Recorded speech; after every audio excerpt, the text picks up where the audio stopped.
Hi friends, எல்லாருக்கும் வணக்கம். இன்னைக்கு நம்ம ஒரு ரொம்ப முக்கியமான பதிவு தாங்க நம்ம பார்க்க போறோம். வீடியோக்குள்ள போறதுக்கு முன்னாடி நம்ம சேனலை சப்ஸ்கிரைப் பண்ணாதவங்க சப்ஸ்கிரைப் பண்ணிட்டு பாருங்க. கண்டிப்பா நான் இப்ப போடக்கூடிய பதிவு கண்டிப்பா உங்க எல்லாருக்குமே யூஸ்ஃபுல்லா இருக்கும். பெண்களா இருக்கட்டும், ஆண்களா இருக்கட்டும், குடும்பத்தில் இருக்கக்கூடிய எல்லா நபர்களுக்குமே இந்த பதிவு ரொம்ப யூஸ்ஃபுல்லா இருக்கும். இப்ப ஒரு டெய்லரோட கதையை பத்தி தான் நம்ம பார்க்க போறோம். இந்த டெய்லரோட கதை அவங்களுக்கு மட்டும் கிடையாது, எல்லா குடும்பத்துக்கும் கண்டிப்பா நம்மளுக்கு யூஸ்ஃபுல்லா இருக்கும். இவங்க கிட்டத்தட்ட என்கிட்ட 2 மாசத்துக்கு முன்னாடியே போன் பண்ணி சொல்லிட்டாங்க, இந்த மாதிரி நான் ஒரு டெய்லரா இருக்கேன்க்கா, என் குடும்பத்துல இந்த மாதிரி பிரச்சனை எல்லாம் என்னால நிறைய இருக்கு, என்னால கண்டினியூவா தொடர்ந்து என்னால தைக்க முடியல, நிறைய மன உளைச்சல் இருக்கு, இத பத்தி நீங்க கண்டிப்பா ஒரு வீடியோ போடுங்கக்கா. என்னால வீடியோவா சொல்ல முடியாது, ஏன்னா நான் சோசியல் மீடியாவில் இல்லை. நீங்க கண்டிப்பா இந்த பதிவை எனக்காக நீங்க போட்டே ஆகணும். எனக்கு மட்டும் கிடையாது, எல்லா பெண்களுக்குமே இந்த பதிவு ரொம்ப யூஸ்ஃபுல்லா இருக்கும், போடுங்கக்கா அப்படின்னு சொல்லி ஒரு 2 மாசத்துக்கு முன்னாடியே எனக்கு கால் பண்ணி பேசினாங்க. சரி நானும் போடுவோம் நினைச்சிட்டு இருக்கும் போது நானுமே அடிக்கடி ஹாஸ்பிட்டல் போக அப்படி இப்படின்னு அலைஞ்சனால என்னால அந்த பதிவை போடவே முடியல, நானுமே மறந்துட்டேன். அதுக்கப்புறமா இப்ப ஒரு 2 டேஸ்க்கு முன்னாடி அந்த பொண்ணு போன் பண்ணி, அக்கா அந்த பதிவை ப்ளீஸ் போடுங்கக்கா, எனக்காக போடுங்கக்கான்னு கெஞ்சினாலதான் சரி அவங்களுடைய டீட்டெயில்ஸ் எல்லாத்தையுமே எனக்கு வாட்ஸ்அப்லயே நோட்ல எழுதியே அனுப்பிச்சு விட்டுருந்தாங்க. அதை வச்சு இப்ப நம்ம அந்த பதிவை தான் நம்ம பார்க்க போறோம், ஓகேங்களா? அதனால ஆரம்பத்துல முடியிற வரைக்கும் இந்த பதிவை ஸ்கிப் பண்ணாம பார்த்தா மட்டும்தான் புரியும். போர் அடிக்கிற மாதிரி இருந்தது அப்படின்னா நீங்க ஸ்கிப் பண்ணிட்டு போயிடலாம். இப்ப வாங்க ஃப்ரெண்ட்ஸ், வீடியோக்குள்ள போயிடலாம். இப்ப அந்த பொண்ணோட பேர் பாத்தீங்கன்னா பிரதிபா. ராமநாதபுரம் மாவட்டத்தில் இருக்கக்கூடிய ஒரு குக்கிராமத்துலதான் அந்த பொண்ணு பிறந்து வளர்ந்து படிச்சது எல்லாமே. அந்த பொண்ணு பாத்தீங்கன்னா MA வரைக்கும் படிச்சிருக்காங்க. அதுக்கு மேல மேற்கொண்டு படிக்கணுங்கிறதா அந்த பொண்ணுக்கு ரொம்ப ஆசை. ஆனா குடும்ப சூழ்நிலை காரணமாக அந்த பொண்ணு அந்த MA வரைக்கும் படிச்சுட்டு விட்டுட்டாங்க. அதுக்கப்புறமா அந்த பொண்ணுக்கு வரன் தேட ஆரம்பிக்கிற டயத்துல அந்த பொண்ணு படிச்சு முடிச்சுட்டு சும்மாவே தானே இருக்காங்க. அந்த டயத்துல அந்த பொண்ணுக்கு டெய்லரிங் கத்துக்கணும்னு அந்த பொண்ணுக்கு ரொம்ப ஆசையாவே இருந்துக்கு. சரின்னு சொல்லி பக்கத்துல இருக்கக்கூடிய ஒரு டெய்லரிங் இன்ஸ்டிடியூட்ல போய் அந்த பொண்ணு ஜாயின் பண்ண போறாங்க. கிட்டத்தட்ட ஒரு 3 மாதங்கள் 4 ஒரு 6 மாதம் வரைக்கும் அந்த பொண்ணு டெய்லரிங் கத்துக்கிட்டு அதுக்கப்புறமா வீட்லயே அந்த பொண்ணுக்கு அவங்க குடும்பத்துல இருக்கக்கூடிய நபர்களுக்கு தேவையான உடைகளை தானே அந்த பொண்ணு தச்சுக்கிட்டு இருந்தது. அதுக்கப்புறமா கொஞ்ச நாள் கழிச்சு பாத்தீங்கன்னா ஒரு வரன் ஒண்ணு வருது. அந்த வரன் அந்த பொண்ணுக்கு அந்த வரன் பிடிக்கல. பெற்றோர்கள் சம்மதிச்சனால பெற்றோர்கள்னால அவங்க அப்பாவுக்கு லாரி டிரைவர்னாலே யோசிக்க ஆரம்பிச்சிட்டாரு.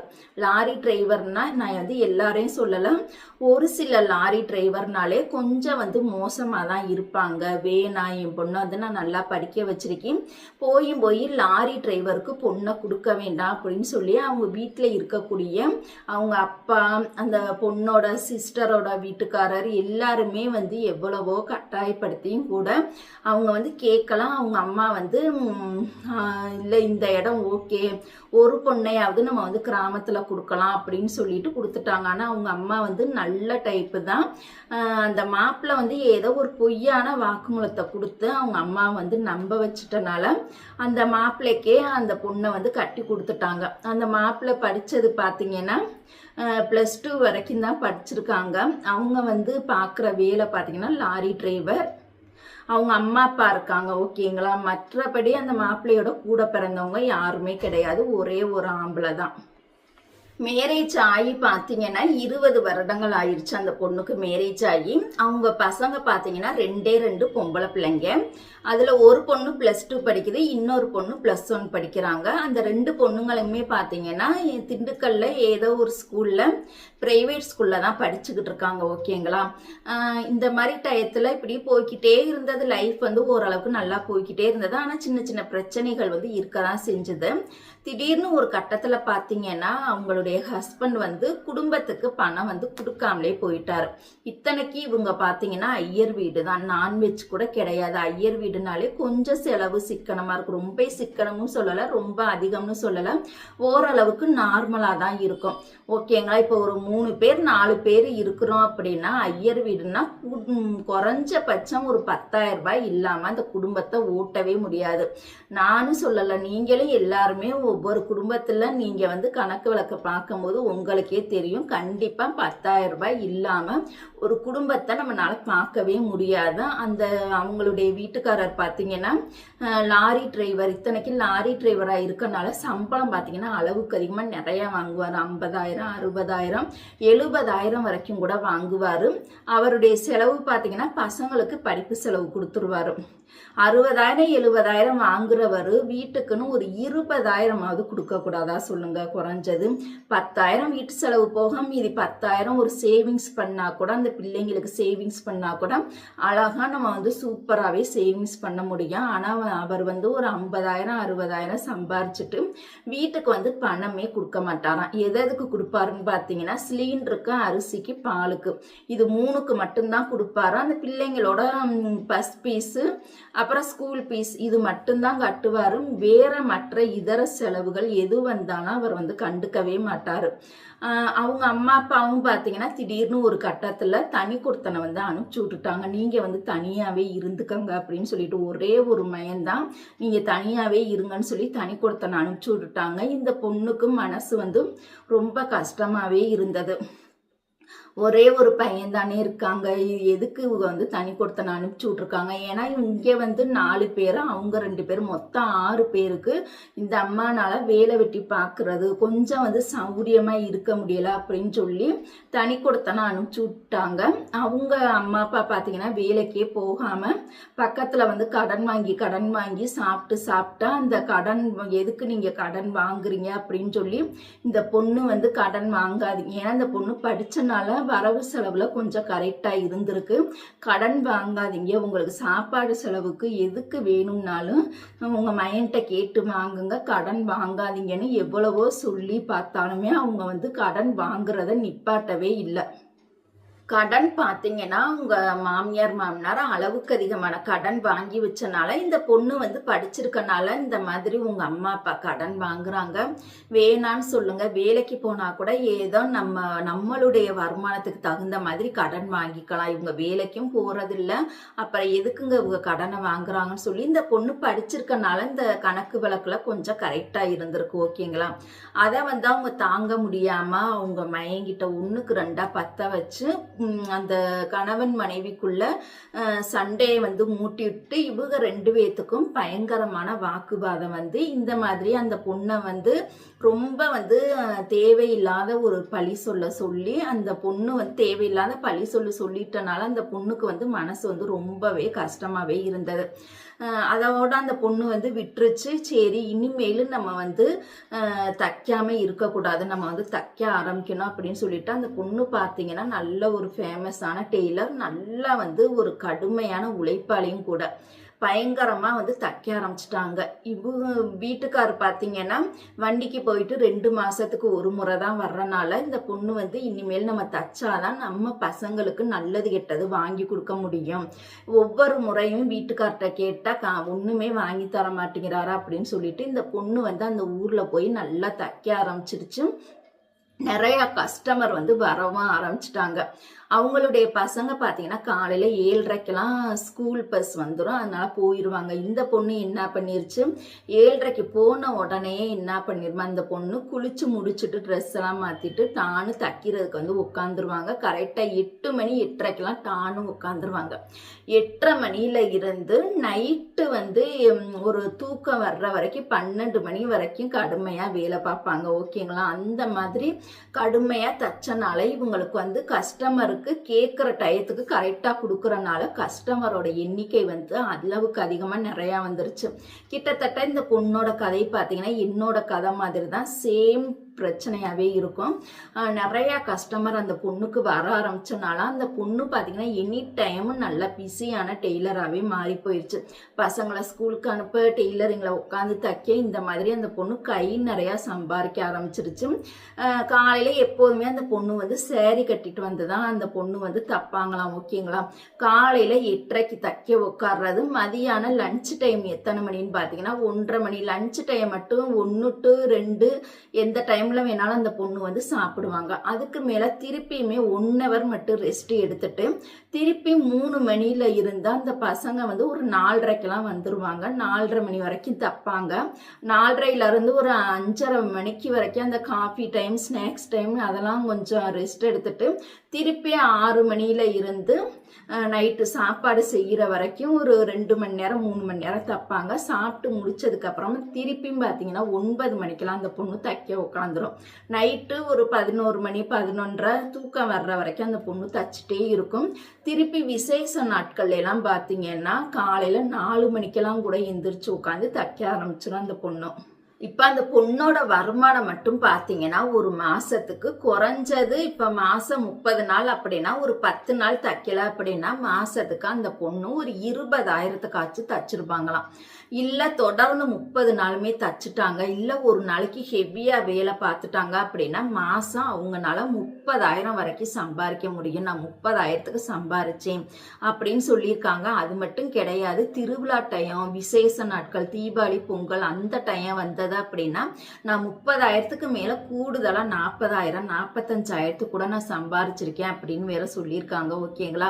இதுக்கு இடையில பாத்தீங்கன்னா திடீர்னு ஒரு குடும்பத்துல ஒரு பெரிய பிரச்சனை ஒண்ணு ஸ்டார்ட் ஆகுது. குடும்பத்துல இருக்கக்கூடிய சின்ன சின்ன பிரச்சனைகள் தான் பெரிய பிரச்சனை ஸ்டார்ட் ஆகுது. என்னன்னு பாத்தீங்கன்னா இவரோ வந்து உதவாக்கிற புருஷன் வேற அந்த பொண்ணுக்கு வீட்டுக்கு கொடுக்கவே மாட்டார். ஒவ்வொரு தரக்கையும் ஒரு பாலுக்கு காசு வாங்கணும்னா கூட எங்க பாலுக்கு காசு கொடுங்க அப்படின்னு கேட்டா கூட நீ என்ன எப்ப போனை எடுத்தாலும் காசு காசுன்னு கேட்குற, எங்க நீங்களே சொல்லுங்க, மாசத்துக்கு தேவையான சாப்பாடு செலவை 1ஆம் தேதியோ அல்லது 5ஆம் தேதியோ 10ஆம் தேதியோ கொடுத்துட்டோம் அப்படின்னா நம்ம எதுக்கு காசு காசுன்னு கேட்க போறோம்? நீங்களே நல்லா யோசித்து பாருங்க.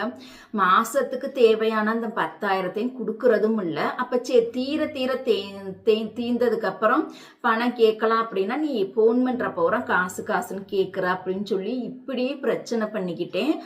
அந்த பொண்ணோட கணவர் வந்து சுத்தமாவே குடும்பத்துக்கு பணமே கொடுக்கறதுல, அப்படியே கொடுத்தாலும் பிஞ்சு பிஞ்சு கொடுப்பாரு.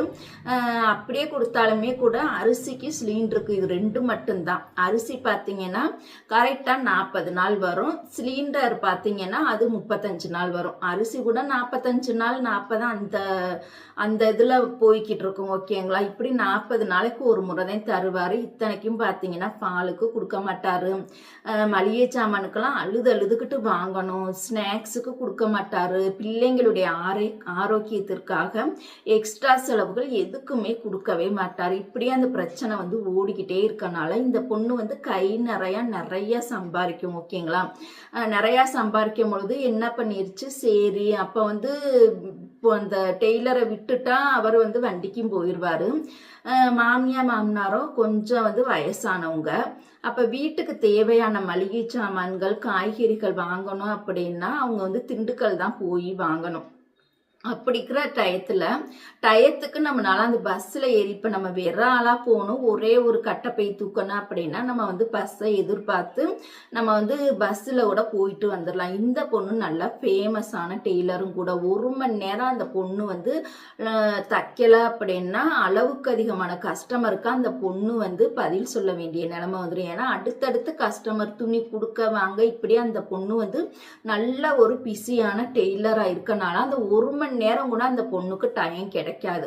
அதனால இந்த பொண்ணு என்ன பண்ணிடுச்சு, நம்ம மாசம் 30,000 சம்பாதிக்கிறோம், இத்தனைக்கு வீட்டுக்காரு எதுக்குமே கொடுக்கறதில்ல. அப்ப மளிகை சாமான்கள் வாங்கணும், அரிசி வாங்கணும், காய்கறி வாங்கணும், எண்ணெயும் வாங்கணும், அது போக நம்ம டெய்லரிங்க்கு தேவையான திங்ஸ் வாங்கணும் அப்படின்னா இவ்வளவு ஜாமனையுமே நம்ம பஸ்ல எப்படி தூக்கிட்டு வர முடியும்? கொஞ்சம் நல்லா யோசித்து பாருங்க. ஒரு மளிகை ஜாமை வாங்குறாங்க ஒரு சாக்கு நிறைய வந்துடும், அரிசி பை ஒரு சாக்கு, காய்கறி வாங்குறாங்க ஒரு 15 நாளைக்கு நாளைக்கு தேவையான காய்கறி வாங்கணும் அப்படின்னா அதில் ஒரு 2 கட்டப்பை வந்துடும். அப்புறம் எண்ணெய்க்கு ஒரு கட்டப்பை வந்துடும். அப்புறம் நம்ம டெய்லரிங் திங்ஸுக்கு ஒரு கட்டப்பை வந்துடும். இத்தனை பையையும் தூக்கிட்டு ஒரு பொண்ணுனால எப்படி ஒரு பஸ்ஸில் தனியாக ஏறி வர முடியும்? கொஞ்சம் நல்லா யோசித்து பாருங்க. அந்த பொண்ணு பார்த்தீங்கன்னா ஒரு ஆட்டோ பிடிச்சி போயிருச்சு. அப்போ வந்து அவங்க ஊர்ல இருந்து திண்டுக்கலுக்கு போகிறதுக்கு 500 ரூபாய், போயிட்டு ரிட்டர்ன் வர்றதுக்கு 500 ரூபாய். அதனால இந்த பொண்ணு ஆட்டோவில் போனால் நம்ம வந்து 2 மணி நேரத்துலேயே ஃபாஸ்ட்டாக டக்குன்னு வேலையை முடிச்சுட்டு நம்ம வந்து வீட்டில் தைக்கிறதுக்கு ஈஸியாக இருக்கும் அப்படின்னு சொல்லிட்டு ஆட்டோலைனாலும் ஒரு 3 மாதத்துக்கு ஒரு முறை தான் அந்த பொண்ணு ஆட்டோவில் போகும். காய்கறி மட்டும் கொஞ்சம் லோக்கல்லே வாங்கிக்கிறோம், இல்லை நம்ம மொத்தமாக பொருட்கள் வாங்குறதுனால அங்கேயே ஒரு சமயம் வந்து வாங்கிக்கிடுவாங்க அந்த பொண்ணு. அதனால அந்த பொண்ணு வந்து ஆட்டோ பிடிச்சி எல்லா ஜாமனையுமே திண்டுக்கல்ல வாங்கிட்டு ரிட்டர்ன் ஆட்டோவில் வரும்போது அந்த ஆட்டோக்காரவங்களே எடுத்து வச்சிருவாங்க. இப்படி ஆட்டோவில் போனனால அந்த மாமியார் மாமனார் என்ன பண்ணிட்டாங்க, அது வந்து ஒரு கிராமம் தானே, அந்த கிராமத்தில் இருக்கிறவங்கலாம் கொஞ்சம் வந்து சிக்கனமாகவே இருப்பாங்க. அவங்க எல்லாருமே பார்த்தீங்கன்னா பஸ்லேயே போயிட்டு வர்றவங்க. திடீர்னு ஒரு பஸ் இல்லை, நம்ம அவசரத்துக்கு ஒரு ஊருக்கு போகணும் அப்படின்னா ஆட்டோவுக்கு வாடகை கொடுத்தலாம் போக மாட்டாங்க, பஸ்ஸில் தான் போவாங்க. எவ்வளோ அவசரமாக இருந்தாலும் சரி பஸ்ஸில் தான் போவாங்க அந்த ஊரில் உள்ளவங்க, ஓகேங்களா? அதனால இந்த பொண்ணு என்ன பண்ணிருச்சு, ஆட்டோவில் மாதம் 30,000 வாங்குற இடத்துல 500 ரூபாய் செலவு பண்ணுறது தப்பு கிடையாது. அதுவும் இத்தனை பைகளை வந்து ஒரே பொண்ணுனால எப்படி தூக்கிட்டு வர முடியும்? அதனால அந்த பொண்ணு ஆட்டோவில் பணம் கொடுத்து அந்த ஜாமான்லாம் வாங்கிட்டு வந்து வீட்டில் இறக்கி போட்டுட்டாங்க. அதுக்கு பார்த்தீங்கன்னா அவங்களுடைய மாமியார் மாமனார் என்ன சொன்னாங்கன்னா, உன் பொண்டாட்டியும் அதிசயமா பெரிய ஆட்டோவில் ஏறி போய் ஜாமீன் சட்டை வாங்கிட்டு வர்றா, இங்கே இருக்கிறவங்களாம் மனசே இல்லையா, எல்லாரும் பஸ்ஸில் தானே போய் வாங்கிட்டு வர்றாங்க, உன் பொண்டாட்டி மட்டும் அதிசயமா 500 ரூபாய் செலவு பண்ணி அந்த ஜாமனை வாங்கிட்டு வர்றான்னு சொல்லி இல்லாத பொல்லாதையுமா அந்த அவங்க மைண்ட சொல்லி இவங்க 2 பேருக்குள்ள பிரச்சனைகள் வந்து அதிகமாகவே ஸ்டார்ட் ஆயிருச்சு. தேவையில்லாத பழி சொல்லலாம் அந்த பொண்ணு மேல சொல்லி, உன் பொண்டாட்டி எப்ப பார்த்தாலும் தச்சுக்கிட்டே இருக்கு, பசங்களுக்கு சமைக்காம எப்படி அந்த பசங்க வந்து சாப்பாடு கொண்டுட்டு போக முடியும்? நல்லா யோசித்து பாருங்க. அது வந்து பிரைவேட் ஸ்கூலு, அங்கே வந்து அடுத்தவங்கள்ட்டே வாங்கி சாப்பிட முடியாது. நல்லா யோசித்து பாருங்க. காலையில் சமைச்சு அந்த பிள்ளைங்களையும் சாப்பிட வச்சு அந்த பிள்ளைங்களுக்கு சாப்பாடையும் கொடுத்து விட்டுட்டு எல்லா வேலையும் முடிச்சுட்டு அந்த பொண்ணு தைக்கிறதுக்கு உட்காந்துருது. நிறையா கஸ்டமர், ஒரு சில கஸ்டமரை வச்சே நம்மளால வீட்டு வேலைகள் பார்க்க முடியலை அப்படின்னா இத்தனை கஸ்டமரையுமே மெயின்டைன் பண்ணணும் அப்படின்னா அது லேசுப்பட்ட காரியம் கிடையாது, ஓகேங்களா? அவ்வளோ கஷ்டம். ஒரு கஸ்டமருக்கு தச்சு முடிச்சு கொக்கி வைக்கும் பொழுது இன்னொரு கஸ்டமர் வந்துடுவாங்க, துணியை கொடுக்கணும், அளவு எடுக்கணும், ஃபோன் நம்பர் வாங்கணும். ஒரே ஆள் அந்த பொண்ணு வந்து ஆள் போடாமல் ஒரே ஆளே அந்த டெய்லரிங்ல அவ்வளோ கவனம் செலுத்தி மாதம் பார்த்தீங்கன்னா 30,000 அந்த பொண்ணு வந்து சம்பாரிச்சுக்கிட்டு இருந்துச்சு, ஓகேங்களா? இத்தனைக்கு வீட்டு வேலையும் அந்த பொண்ணு தான் பார்க்கணும், அவங்க மாமியார் மாமனார்லாம் பார்க்கவே மாட்டாங்க. வீட்டு வேலையும் பார்த்தீங்கன்னா துணியெல்லாம் ஒரு நாளைக்கு ஒரு முறை தான் துவைப்பாங்க. அப்போ துணியும் நிறையா சேர்ந்து போயிடும். பாத்திரம் வந்து அடிக்கடியெல்லாம் தேய்க்க மாட்டாங்க. ஏன்னா அந்த அளவுக்கு அந்த பொண்ணுக்கு கஸ்டமர் வந்து நிறையா இருக்கனால சமைச்சு முடிச்சுட்டு ஒரு நாளைக்கு நறுக்குன்னு எல்லா பாத்திரத்தையும் பிறக்கி போட்டுட்டு நறுக்குன்னு மொத்தமாக அந்த பொண்ணு வந்து தேய்ச்சி வச்சிரும்.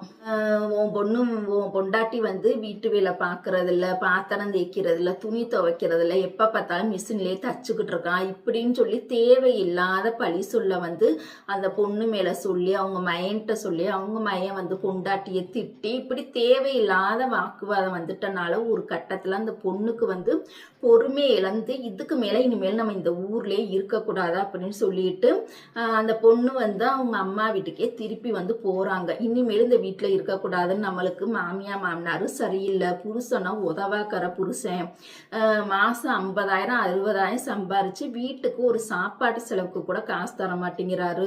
டெய்லியுமே நல்லா தண்ணி அடிச்சுட்டு வயிறு ஃபுல்லாக நல்லா சாப்பிட்டுட்டு சிகரெட்டை இது பண்ணுறதுக்கு பீடி குடிக்க அளவுக்கு அதிகமான காப்பி, ஒரு நாளைக்கு 10 காப்பி குடிச்சிட்டு இப்படி அலையிறனால அந்த பொண்ணுக்கு வந்து அளவுக்கு அதிகமான மன உளைச்சல் வந்துட்டு ஒரு கட்டத்தில் அந்த பொண்ணு பொறுமையே இழந்து கிட்டத்தட்ட ஒரு 15 வருஷமா அந்த ஊரில் தான் அந்த பொண்ணு வாழ்ந்துக்கிட்டு இருந்துச்சு. அதுக்கு மேலே பொறுமையே இழந்து நான் வந்து எங்கள் அம்மா வீட்டுக்கே போகிறேன் அப்படின்னு சொல்லிட்டு அந்த பொண்ணு வந்துருச்சு. அந்த அவங்க அம்மா வீட்டுக்கு போன டயத்துல தான் அந்த பொண்ணுங்களுக்கு பீஸ் பணம் வந்து அடுத்தடுத்த கிளாஸ்க்கு போறதுக்கு பீஸ் கட்டுறதுக்கு அந்த பொண்ணுகிட்ட வந்து பணமும் இல்லை ஓகேங்களா. ஏன்னா சம்பாரிச்ச பணத்தை தான் குடும்பத்திலே அந்த பொண்ணு போட்டு கரைச்சிருச்சு. இப்ப வந்து திடீர்னு நான் அம்மா வீட்டுக்கு வந்த போது அடுத்த வருஷம் கட்ட வேண்டிய பீஸ் பணத்துக்கு அந்த பொண்ணு கையால காசே இல்லை. மாதம் 30,000 அந்த பொண்ணு சம்பாரிச்ச பொண்ணுக்கு இப்ப வந்து குழந்தைங்களுடைய பீஸ் பணத்துக்கு கட்டுறதுக்கு காசு இல்லாம என்ன பண்ணிருச்சு, அந்த பொண்ணுகிட்ட ஒரு 2-3 செயின் இருந்தது. அந்த ஒரு செயினை வந்து ஏன்னா பிள்ளைங்க வந்து பெரிய கிளாஸ் படிக்கிறதுனால நம்ம திடீர்னு அடகு வச்சா நம்மளால வந்து பணமும் கட்ட முடியாது. ஏன்னா ஊர் விட்டு ஊர் வந்தனால கஸ்டமரும் நம்மளுக்கு வந்து நிறையாவும் இல்லை. என்ன பண்றது ஏது பண்றதுன்னு தெரியாம அந்த பொண்ணோட அப்பா சொல்லிட்டாங்க, நீ இந்த ஊருக்கெல்லாம் வந்துட்டோம் அப்படின்னா கடங்கெப்பு இல்லாம இருக்கணும். இந்த நம்ம வந்து சம்பாதிக்கிற பணத்தை பிள்ளைங்களுக்கு படிக்க வச்சுட்டு நம்ம சாப்பிட்டுட்டு இருந்தா மட்டும்தான் இந்த ஊர்ல இருக்க முடியும் அப்படின்னா அந்த பொண்ணோட அப்பா வந்து சொல்லிட்டாங்க. அதே சமயம் அந்த கிராமத்துல பாத்தீங்கன்னா கஸ்டமரோட எண்ணிக்கையே பாத்தீங்கன்னா ஒரு 150 கஸ்டமர் இருந்தாங்க. அந்த கஸ்டமரை விட்டுட்டு புதுசா நம்ம ஊருக்கு வரும் பொழுது நம்மளுக்கு கஸ்டமரும் அவ்வளவுக்கா கிடைக்க மாட்டாங்க. ஏன்னா புது டெய்லருங்கிறனால யாருமே நம்பியும் கொடுத்துட மாட்டாங்க. 1-2 கொடுத்து டெஸ்ட் பண்ணி பார்ப்பாங்க. அப்படியே நம்மளுக்கு வந்து உடனே வந்து இவ்வளோ கஸ்டமர் வருமான்னு கேட்டிங்கன்னா கண்டிப்பா வராது. கிட்டத்தட்ட ஒரு 150 கஸ்டமரை நம்ம ரெடி பண்ணணும் அப்படின்னா கிட்டத்தட்ட ஒரு 5 வருடங்களாவது ஆனா மட்டும்தான் இந்த 150 கஸ்டமர் வந்து நம்மளுக்கு கிடைப்பாங்க. எடுத்ததுமே ஊர் விட்டு ஒரு ஊருக்கு போனா இவ்வளவு கஸ்டமர் வரவே மாட்டாங்க. கொஞ்சம் நாள் ஆகும், கொஞ்சம் வருஷங்கள் ஆகும் ஓகேங்களா. இப்படி இருக்கிற டயத்துல அவங்க அப்பா என்ன சொல்லிட்டாங்க, பேசாம இந்த செயினை வந்து நீ வித்துரு. நீ இந்த செயின் வந்து நம்ம குழந்தைகளுடைய படிப்பு செலவுக்காக மட்டும்தான், நல்ல காரியத்துக்காக மட்டும்தான் நம்ம பண்றோம். அதனால இந்த செயினை வித்துரு அப்படின்னு சொல்லிட்டாங்க. அந்த பொண்ணு அந்த செயினை வித்துட்டு 2 பிள்ளைங்களுக்கு பீஸ் பணம் கட்டிட்டாங்க. அந்த பொண்ணு அந்த 1 இயராவே அவங்க அம்மா அப்பா வீட்டுல இருந்து மிஷினை மட்டும் கொண்டுட்டு வந்துருச்சு. ஜாமேன் சட்டி எதுவுமே கொண்டுட்டல்ல. நம்ம எங்கே போனாலும் நம்மளுடைய மிஷின் இருந்தாதான் நம்மளை வந்து காப்பாத்தோம் அப்படின்னு சொல்லிட்டு வேன் பிடிச்சு அந்த பொண்ணுக்கு தேவையான ட்ரெஸ்ஸு, அந்த பொண்ணுக்கு தேவையான ட்ரெஸ்ஸு, மிஷினு இதை மட்டும் அந்த பொண்ணு வந்து வீட்டு சாவியையும் பூட்டிட்டு இந்த பொண்ணுக்கு தேவையான மிஷினு ட்ரெஸ்ஸு இதுகளை மட்டும் தேவையான திங்ஸை மட்டும் எடுத்துக்கிட்டு இந்த பொண்ணு அவங்க அம்மா அப்பா வீட்டிலே வந்து செட்டில் ஆயிட்டாங்க ஓகேங்களா. இங்கே வந்துட்டு எல்லாத்துட்டே தெரிஞ்சவங்கள்ட்ட பூரா சொல்லி வைக்கிறாங்க, இந்த மாதிரி தப்பாங்க, நீங்க வாங்க வந்து கொடுத்து பாருங்க அப்படின்னு சொல்லிட்டு ஒவ்வொரு கஸ்டமர்ட்டையும் தச்சு கொடுக்க அதுவும் நல்லா பிக்கப் ஆயிடுச்சு ஓகேங்களா. நல்லா தைக்கிறோம் சொல்லி நல்லா பிக்கப் ஆயிடுச்சு. சூப்பராகவே அந்த பொண்ணு வந்து தச்சுட்டே வந்துட்டு இருந்துச்சு. அந்த 1 இயர் பாத்தீங்கன்னா பசங்களுக்கு 2 பசங்களுக்கு மாசம் பஸ் பீஸ் கட்டணும் ஸ்கூல்ல. அப்புறம் வந்து டேம் பீஸும் வேற கட்டணும். அப்புறம் அவங்க அம்மா அப்பா வீட்டுல இருக்கனால இந்த பொண்ணுக்கு கொஞ்சம் மனசு உறுத்தலாவே இருக்கனால சின்ன செலவுகளை மட்டும் அந்த பொண்ணு வந்து பாத்துக்கணும். அவங்க 3 பேருக்கு தேவையான கொஞ்சம் மளிகை சாமான்கள், அந்த 2 பொண்ணுங்களுக்கு தேவையான ஆரோக்கியமா ஹெல்த்தியா இருக்கிறதுக்கான கொஞ்சம் அந்த ஃபுட் ஐட்டம் இந்த மாதிரி. அப்புறம் கரண்ட் பில் வந்து இந்த பொண்ணு தைக்கிறனால இந்த பொண்ணே வந்து கரண்ட் பில்லையும் கட்டிடும். இந்த மாதிரி செலவுகளையும் பார்த்துட்டு மாசம் பஸ் பீஸையும் கட்டிட்டு டேம் பீஸையுமே கட்டிட்டு இவ்வளவு செலவும் போக ஒரு வாரத்திற்கு இந்த பொண்ணு தச்ச பணம் எவ்வளவுன்னு பாத்தீங்கன்னா 5,000 ரூபாய் 6,000 ரூபாய் இல்ல சில சமயம் 7,000 ரூபாய் கொண்டுட்டு போய் அந்த பொண்ணு அக்கௌண்ட்ல போட்டு விட்டுரும் ஓகேங்களா. அவங்க அம்மா அப்பா சொல்லிட்டாங்க, இந்த ஊர்ல ஒரு அக்கௌண்ட் உன் பேர்ல நீ ஆரம்பிச்சுக்க, உன்னுடைய செலவு உன்னோட பசங்களோட செலவை நீ பார்த்துட்டு நீ மீதி தைக்கிற மீதி பணத்தை வந்து நீ தைக்கக்கூடிய அந்த மீதி பணத்தை அப்படியே உன்னோட பேர்ல நீ அக்கௌண்ட்ல போட்டுற அப்படின்னு சொல்லிட்டாங்க ஓகேங்களா. மீதி எல்லா செலவுமே அவங்களே பார்த்துப்பாங்க, அம்மா அப்பாவே பார்த்துப்பாங்க. உடனே இந்த பொண்ணு என்ன பண்ணிருச்சு, டக்குன்னு ஒரு அக்கௌண்ட்டை ஓபன் பண்ணிருச்சு. அந்த ஓபன் பண்ணும் பொழுது வெறும் 600 ரூபாய் தான். அவங்க வீட்டுக்கு பக்கத்திலே ஒரு சின்னதா ஒரு பேங்க் ஒன்று இருந்துச்சு. நிறைய பேங்க் இருக்கு, இது வீட்டுக்கு பக்கத்திலே இருக்கனால அங்கேயே ஒரு அக்கௌண்ட் ஓபன் பண்ணி ஒரு புக்கை வாங்கிட்டாங்க. பாருங்க நல்லா பாருங்க, 2 பிள்ளைங்களுக்கு பஸ் ஃபீஸ் கட்டணும், 1,500 ரூபாய் போயிரும். அப்புறம் அந்த அவங்க 3 பேருக்கும் அந்த பொண்ணு அவங்க 2 பிள்ளைங்க 3 பேருக்கு தேவையான சின்ன செலவுகள் எல்லா செலவும் அதுல எப்படி ஒரு 5,000 போயிரும்னு வச்சுக்கோங்க. அது போக வாரம் 6,000 ரூபாய் அந்த பொண்ணோட அக்கௌண்ட்ல தச்சு அந்த பொண்ணு வந்து போட்டு வைக்குது. ஓகேங்களா? அப்ப அந்த பொண்ணு பாருங்க எவ்வளவு ஒரு திறமையான பொண்ணு, எவ்வளவு ஒரு கெட்டிக்காரத்தனமா பொண்ணு. நல்லா பாருங்க, திறமையான பொண்ணு, கெட்டிக்காரத்தனமா இருந்தா அந்த பொண்ணவே அந்த வீட்டுல வாழவே விடல. அப்புறமா அந்த பொண்ணு வார வாரம் கொண்டுட்டு போய் சேமிச்சு வச்சதெல்லாம் அந்த 1 இயர் வந்து அவங்க அம்மா அப்பா வீட்டுல தான் அந்த பொண்ணு இருக்கிறாங்க. எல்லா செலவும் போக வார வாரம் 5000 6000 போடும் பொழுது அதுவே பாத்தீங்கன்னா வருஷத்துக்கு அந்த பொண்ணு கையில கிட்டத்தட்ட 1,00,000 ரூபாய் இருந்தது. ஓகேங்களா? நல்லா கவனமா பாருங்க, 1,00,000 ரூபாய் அந்த பொண்ணு கையில இருக்குது. இத்தனைக்கு அந்த பொண்ணு பாத்தீங்கன்னா ஆடம்பர செலவு எதுவுமே பண்ண மாட்டாங்க, தனக்கு தேவையான செலவை மட்டும்தான் பார்த்துப்பாங்க. அந்த பொண்ணுக்கு வந்து கடன் எதுவுமே கிடையாது. ஓகேங்களா? பெரும்பாலும் நம்ம தைக்கக்கூடிய டெய்லர்ஸ் எல்லாருமே பெண் டெய்லரா இருந்தாங்க அப்படின்னா கடனே நம்ம வந்து வாங்கவே தோணாது, கடன் வட்டிக்கு கடன் வாங்கவே மாட்டோம். ஓகேங்களா? அந்த மாதிரி தான் அந்த பொண்ணு வந்து கடனுங்கிறதே வாங்குறதா அந்த பொண்ணுக்கு பிடிக்காது. மெயினா பாத்தீங்கன்னா வட்டிக்கு வந்து கடன் வந்து அந்த பொண்ணு வந்து வாங்கவே மாட்டாங்க. ஓகேங்களா? அந்த மாதிரி தான் நல்லா வந்து தச்சு தச்சு தனக்கு தேவையான திங்ஸ், முக்கியமான தேவையில்லாத திங்ஸ் எல்லாம் அவங்க வந்து வாங்க மாட்டாங்க. தேவையான திங்ஸ்னா மட்டும் வாங்கிட்டு மீதி பணத்தை அக்கௌண்ட்ல போடும் பொழுதுதான் அந்த ஒரு வருஷத்துல அந்த பொண்ணு கையில பாத்தீங்கன்னா 1,00,000 ரூபாய் இருந்தது. ஓகேங்களா? அந்த 1,00,000 ரூபாயில அந்த பொண்ணோட சிஸ்டருக்கு ஒரு 30,000 சும்மா வட்டிக்குன்னு கொடுத்தாங்க. ஆனா அந்த பொண்ணு வந்து வட்டி வந்து வாங்கல. ஓகேங்களா? அந்த 30,000 வட்டிக்குன்னு கொடுக்குறாங்க. மீதி 20,000 பாத்தீங்கன்னா அவங்க அப்பா வந்து வேற ஒரு வேலை பாக்குறனால அவங்க அப்பா மூலியமா ஒரு 2-3 பேருக்கு பைனான்ஸ் மாதிரி வந்து அந்த 20,000 கொடுக்குறாங்க. ஓகேங்களா? நல்லா கவனமா பாருங்க, அந்த 1,00,000 ரூபாயில 30,000 அவங்க சிஸ்டருக்கு கடன் கொடுக்குறாங்க. 20,000 பைனான்ஸ் மாதிரி நம்ம வந்து வசூல் பண்ணி வாங்கிக்கலாம், அதுல ஒரு கொஞ்சம் அமௌண்ட் நம்மளுக்கு லாபம் கிடைக்கும் அப்படின்னு சொல்லிட்டு அந்த 20,000 கொடுத்துடுறாங்க. மீதி இருக்கக்கூடிய தொகை பாத்தீங்கன்னா வெறும் 50,000. கஸ்டமரும் பாத்தீங்கன்னா ஓரளவுக்கு ரொம்ப அதிகமாகவும் இல்லை, ரொம்ப கம்மியாகவும் இல்லை, ஓரளவுக்கு நார்மல் ஸ்டேஜ்ல அந்த அளவுக்கு வந்து தொடர்ந்து வந்து கஸ்டமர் வர வர அந்த பொண்ணுக்கு வந்து வேலை இருந்துகிட்டே இருக்கும். நம்மளாம் முடியலை அப்படின்னா தான் தைக்காம இருக்கும், ஆனா வேலை இருந்துகிட்டே இருக்கும். அந்த மாதிரி அந்த பொண்ணு தொடர்ந்து வந்து தச்சுட்டே இருந்தனால மீதி தொகை பாத்தீங்கன்னா 50,000 தான் இருந்துச்சு. கொஞ்சம் வந்து அந்த ஊர்லயே இருந்திருந்தா அப்படின்னா இன்னும் கொஞ்சம் நம்ம டெய்லரிங்ல அடுத்த ஸ்டெப்புக்கு வந்து நம்ம வந்து போயிருக்கலாம். ஓகேங்களா? ஆல்ரெடி இருந்த கிராமத்துல 150 கஸ்டமர் அப்படின்னா இப்ப அந்த பொண்ணுக்கு வந்து நார்மல் இல்ல, ஓரளவுக்கு ரெகுலராகவே ஆட்கள் வந்துகிட்டே இருப்பாங்க. இதே அந்த பொண்ணு வந்து அதே ஊர்லயே தொடர்ந்து இருந்ததா அப்படின்னா இந்நேரம் அந்த பொண்ணுக்கு வந்து கிட்டத்தட்ட ஒரு 100 கஸ்டமருக்கு மேலேயே இருந்திருப்பாங்க. கடைசி நேரத்துல பாத்தீங்கன்னா அந்த பொண்ணோட வீட்டுக்காரர் வந்து பஞ்சாயத்துக்கு வந்து ஆளுகளை கூட்டிட்டு வந்துட்டாரு. ஆளுகளை கூட்டிட்டு வந்து என் பொண்டாட்டி வேணும்னு அங்கேயே கூட்டிகிட்டு போறோம்னு சொல்லி பஞ்சாயத்து பண்ணி அந்த பொண்ணை வந்து கூட்டிட்டு போறதுக்கு பிளான் பண்ணிக்கிட்டு இருந்தாங்க. இந்த பொண்ணோட அம்மா அப்பாவும் வேணாம், அவங்க வந்து வாழ்ந்ததெல்லாம் அனுபவத்துல சொல்றாங்க.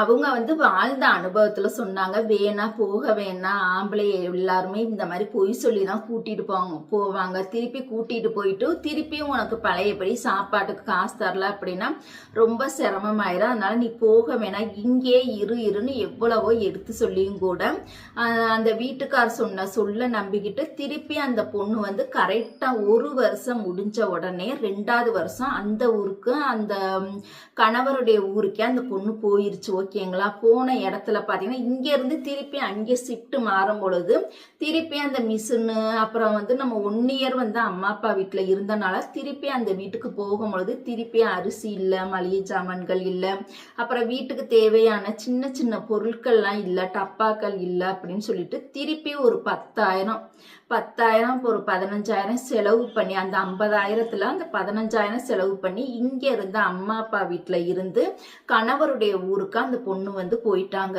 அங்கே போயிட்டு பாத்தீங்கன்னா அந்த பொண்ணு தைக்கக்கூடிய அந்த ரூம் பாத்தீங்கன்னா கதவு ஃபுல்லா டேமேஜ் ஆயிருச்சு. 1 வருஷம் ஆள் இல்லை அப்படின்னா அது எல்லாமே கொஞ்சம் பழசு மாதிரி தானே இருக்கும். அந்த கதவெல்லாம் இல்லவே இல்லை. அந்த கதவுக்கு அடியில பாத்தீங்கன்னா எலி உள்ள போகும், பூனை உள்ளுக்க போகும், பூனையெல்லாம் உள்ள போயிட்டு அந்த ஊரில் பாம்பெல்லாம் பார்த்தீங்கன்னா நிறையவே இருக்கும். நம்ம வந்து நம்பி வந்து தைக்கவும் முடியாது. ஏன்னா மிஷின் இருக்கு, கஸ்டமரோட துணிகள் எல்லாமே இருக்கு, சேஃப்டி கிடையாது அப்படின்னு சொல்லிட்டு அங்கே போயிட்டும் கூட ஒரு 15,000 அந்த பொண்ணு செலவு பண்ணி கதவு போட்டு அந்த எல்லாம் மாற்றி அப்போ வந்து மிஷினு வேற, அப்போதான் புது மிஷினு வேற வாங்குறாங்க. ஓகேங்களா? அந்த புது மிஷின் நார்மலாக ஒரு நார்மல் மோட்டார் மிஷினில் தைக்கிறாங்க. அதுக்கப்புறமா ஒரு புது மிஷின் வந்து வாங்க ஆரம்பிச்சிட்டாங்க.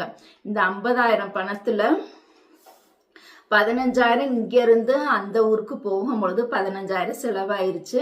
அப்புறம் அந்த ஊரில் அந்த ரூம் எல்லாமே கொஞ்சம் சின்ன சின்ன ஆல்ட்ரேஷன் பண்ணதெல்லாம் அதில் ஒரு 15,000 காலியாயிருச்சு. மீதி இருக்கக்கூடிய பணத்தில் மிஷினையும் வாங்கிட்டாங்க. இப்போ அந்த பொண்ணுக்கிட்ட அந்த 1,00,000மே காலியாயிருச்சு. ஓகேங்களா? திருப்பியுமே அந்த ஊருக்கு போன உடனே பார்த்தீங்கன்னா திருப்பி அந்த அவங்கள்ட்ட அந்த பொண்ணுகிட்ட இருந்த கஸ்டமர்லாம் பெரும்பாலும் யாரும் வரல, வேற வேற இடத்துல தைக்க கொடுத்துட்டாங்க. தொடர்ந்து நம்மள்கிட்ட இருந்தா தானே தைக்க வருவாங்க. அந்த பொண்ணு ஊருக்கு வந்துருச்சா வரலையா என்னன்னு ஒரு சில கஸ்டமர்கிட்ட மட்டும் அந்த பொண்ணு ஃபோன் பண்ணி சொல்லி கொஞ்சம் கஸ்டமர் வந்து தைச்சாங்க. எப்படியா அந்த ஒரு வருஷம் அந்த வாழ்க்கை வந்து ஓடிக்கிட்டே இருந்த சமயத்துல கடைசியில பாத்தீங்கன்னா இந்த 2வது வருஷம் முடிகிற டைம் கரெக்டா அந்த மார்ச் ஏப்ரல் மாசம் அந்த டைம்ல அவங்க வீட்டுல உபயோகிக்கக்கூடிய யூஸ் பண்ணக்கூடிய அந்த டாய்லெட்டோட செப்டி டேங்க் வந்து நிறையுது. அந்த செப்டி டேங்க்கு வந்து பிள்ளைங்களோ வயசுக்கு அந்த பிள்ளைங்க வெளியில போய் வந்து டாய்லெட் வந்து பொது இடத்துல போகவும் முடியாது, வெளியில போகவும் முடியாது, அது சேஃப்டியும் கிடையாது. அந்த காட்டு பக்கம்லாம் பார்த்தீங்கன்னா நிறைய ஆம்பளை ஆளுகள் தண்ணி அடிச்சுட்டு அப்படி இப்படின்னு சுத்துறதுனால ஒரு சேஃப்டி கிடையாது.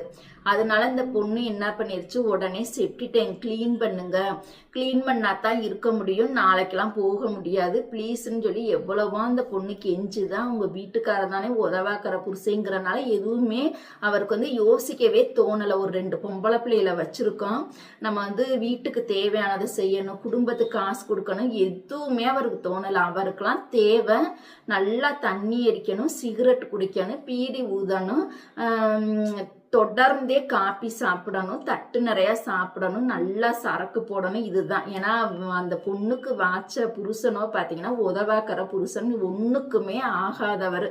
அப்படி இருக்கும் பொழுதுதான் அந்த பொண்ணுக்கு ஏந்தே நம்ம அங்கேருந்து இங்கே வந்தோமோ தெரில, இங்கே வந்துட்டு இவ்வளோ டார்ச்சர் கொடுமைகளை அனுபவிக்கிறோமேன்னு சொல்லிட்டு அவங்க ஃப்ரெண்டுக்கிட்ட அவங்க அம்மா அப்பாட்ட எல்லாத்துக்கிட்டே அந்த பொண்ணு ஃபோன் மூலியமா பேசுகிறாங்க.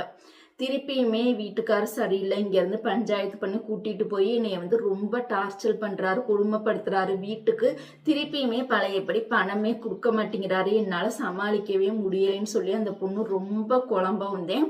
அந்த பொண்ணோட அப்பா என்ன பண்ணிட்டாங்க, நீ வேணா, நீ அந்த புருஷனோட நீ வாழவே வேணாம், திருப்பி நீ இங்கே வந்து செட்டில் ஆயிரு அப்படின்னு சொல்லிட்டாங்க. ஓகேங்களா? இங்கே வந்து செட்டில் ஆயிரு அப்படின்னு சொல்லிட்டு தனியாக வந்து ஒரு வீடும் வேற பார்த்து கொடுக்குறாங்க. அந்த வீட்டு வந்து நீ வாடகை வந்து உன்னால கொடுக்க முடியாது, அதனால ஒத்திக்கே இருந்துரு அப்படின்னு சொல்லி நகையும் பார்த்தீங்கன்னா கொஞ்சம் பத்தலை. அந்த வீடு வந்து ஒத்திக்கி இருக்கிறாங்க. மொத்தம் பார்த்தீங்கன்னா ஒரு 4 லட்சம். அந்த வீட்டுக்கு வந்து ஒரு 3 வருஷம் இருக்கிறதுக்கு அமௌண்ட் பார்த்தீங்கன்னா 4 லட்சம். அந்த பொண்ணுக்கிட்ட பெருசா வந்து நகையும் இல்லை, எல்லா நகையுமே புருஷனோ வாங்கி அம்புட்டே அடகு வச்சுட்டாரு. அந்த பொண்ணுகிட்ட இப்போதைக்கு எதுவுமே இல்லை, எல்லாத்தையுமே இழந்துட்டு புதுசா வர்றதுனால ஒரே ஒரு செயின் மட்டும் அந்த பொண்ணு வச்சிருந்துச்சு. போட்டிருக்கக்கூடிய தாலி செயின் இல்லாமல் எக்ஸ்ட்ரா ஒரு செயின் சின்ன சின்ன பொருட்கள் மட்டும் வச்சிருந்துச்சு. அதனால அந்த பொண்ணுக்கு வந்து ஹெல்ப் பண்ணுறதுக்குன்னு யாருமே இல்லாத டயத்தில் என்ன பண்ணிட்டாங்க, அந்த பொண்ணு வச்சிருந்த ஒரு செயின் கூட அவங்க அம்மாவுடைய ஒரு செயினையும் போட்டு அவங்க சிஸ்டரோட ஒரு செயினையும் போட்டு எல்லா செயினையும் வச்சு பேங்க்ல லோன் போட்டு அந்த பேங்க்ல வந்து அந்த செயினை வச்சுட்டு அந்த பணத்தை எடுத்து இந்த வீட்டுக்கு வந்து கொடுத்துட்டாங்க. அதனால அந்த பொண்ணுக்கு வந்து இப்ப கடன் பார்த்தா அந்த நகை கடன் மட்டும்தான். ஓகேங்களா? வேற மற்றபடி எந்த கடனுமே அந்த பொண்ணுக்கு கிடையாது, வட்டி கடனும் எதுவுமே கிடையாது, நகை கடன் மட்டும்தான். மாசம் மாசம் சம்பாரிச்சோம் அப்படின்னா நம்ம நகைக்கு அழகா கட்டிட்டே வரலாம். அதனால இந்த பொண்ணை வந்து தனியாவே ஒரு வீடு பிடிச்சி இந்த பொண்ணை தனியாவே வச்சுட்டாங்க. இப்பயுமே அந்த அந்த 3 வருஷ அளவுல அந்த பொண்ணுக்கு வந்து நிறைய குடும்பத்துல மன உளைச்சல் வந்துட்டனால அந்த பொண்ணுனால தொடர்ந்து வந்து கண்டினியூ பண்ணி தைக்க முடியல. திருப்பியுமே கஸ்டமர் கையை விட்டுட்டு போயிட்டாங்களா, அதனால அந்த பொண்ணுக்கு வந்து அளவுக்கு அதிகமான மன உளைச்சல் வந்துருச்சு. இப்ப கடைசியில வீட்டுக்குன்னு சாப்பாடு செலவுக்கு காசு கேட்டா அவர் வந்து கொடுக்கவே மாட்டாரு. இப்ப மாசம் 1ஆம் தேதி பிறந்துருச்சு அப்படின்னா 1ஆம் தேதி அந்த பொண்ணு கேட்காது, ஒரு 5ஆம் தேதி தான் கேட்கும். எங்க பாலுக்கு கட்டணும், பஸ் ஃபீஸுக்கு கட்டணும், அரிசி தீந்துருச்சு அப்படின்னு ஒரு மாதத்திற்கு தேவையான எல்லா செலவையுமே மொத்தமா கொடுத்துட்டா ஒன்றும் பிரச்சனை இல்லை. அப்படியும் அவர் வந்து கொடுக்க மாட்டாரு. தீர தீர நீ கேளு, நான் வாங்கி தர்றேன் அப்படின்னு சொல்லியிருந்தாராம். சரி, தீர தீர கேட்டா நீ என்ன எப்ப பார்த்தாலும் போன் பண்றப்ப கூட காசு காசுன்னு கேட்குற அப்படின்னு சொல்லி இப்படின்னு சொல்லுவாராம். ஆக மொத்தத்துல அவர் வந்து கொடுக்கவே மாட்டாரு. எங்க நம்ம வந்து ஐயர் வீடா இருக்க கண்டு சரியா போச்சு, ஒரு மாசத்துக்கு 10,000 ரூபாய் இல்லாம குடும்பத்தை ஓட்ட முடியாது, எனக்கோ கஸ்டமரும் கிடையாது, நான் என்னதான் பண்றது, தயவு செய்து நீங்க கொடுங்க, உங்களால முடிஞ்ச பணத்தையாவது நீங்க மொத்தமா ஒரு தொகையா கொடுத்துட்டீங்கன்னா அதுல இருந்து நான் ஏதோ நாங்க 3 பேர் இருக்கனால ஏதோ சிக்கனமா நான் பாத்துக்கேன். அவர் வந்து டிரைவர் வேலைக்கு போறனால 2 மாசத்துக்கு ஒரு முறை தான் வீட்டுக்கு வருவார். அப்ப வீட்டுல பாத்தீங்கன்னா 3 பேர் மட்டும்தான் இருப்பாங்க. இந்த பொண்ணு எவ்வளவோ கெஞ்சி பார்த்தும் கூட அவங்க வீட்டுக்காருக்கு தான் குடும்பத்துல எவ்வளவு பணம் செலவு வரும், சாப்பாட்டுக்கு எவ்வளவு பணம் வருங்கிறதே இந்த உதவாக்கிற புருஷனுக்கு தெரியவே இல்லை கொஞ்சம் கூட. ஏன்னா அந்த அளவுக்கு அவர் வந்து பொறுப்பே இல்லாத ஒரு மனுஷன் மாதிரி ஆகி போயிட்டாரு. உதவாக்கிற புருஷன்தான் சொல்ல முடியும். கொஞ்சம் கூட தான் ஒய்ஃபு பிள்ளைங்களுக்கு மாசத்துக்கு ஒரு எவ்வளவு செலவு ஆகும் கூடவா தெரியாது. சொல்லுங்க, நல்லா யோசித்து பாருங்க. ஒவ்வொருத்தவங்க வீட்டுல ஒவ்வொரு ஆம்பளையிலும் எவ்வளவு பொறுப்பா இருக்காங்க.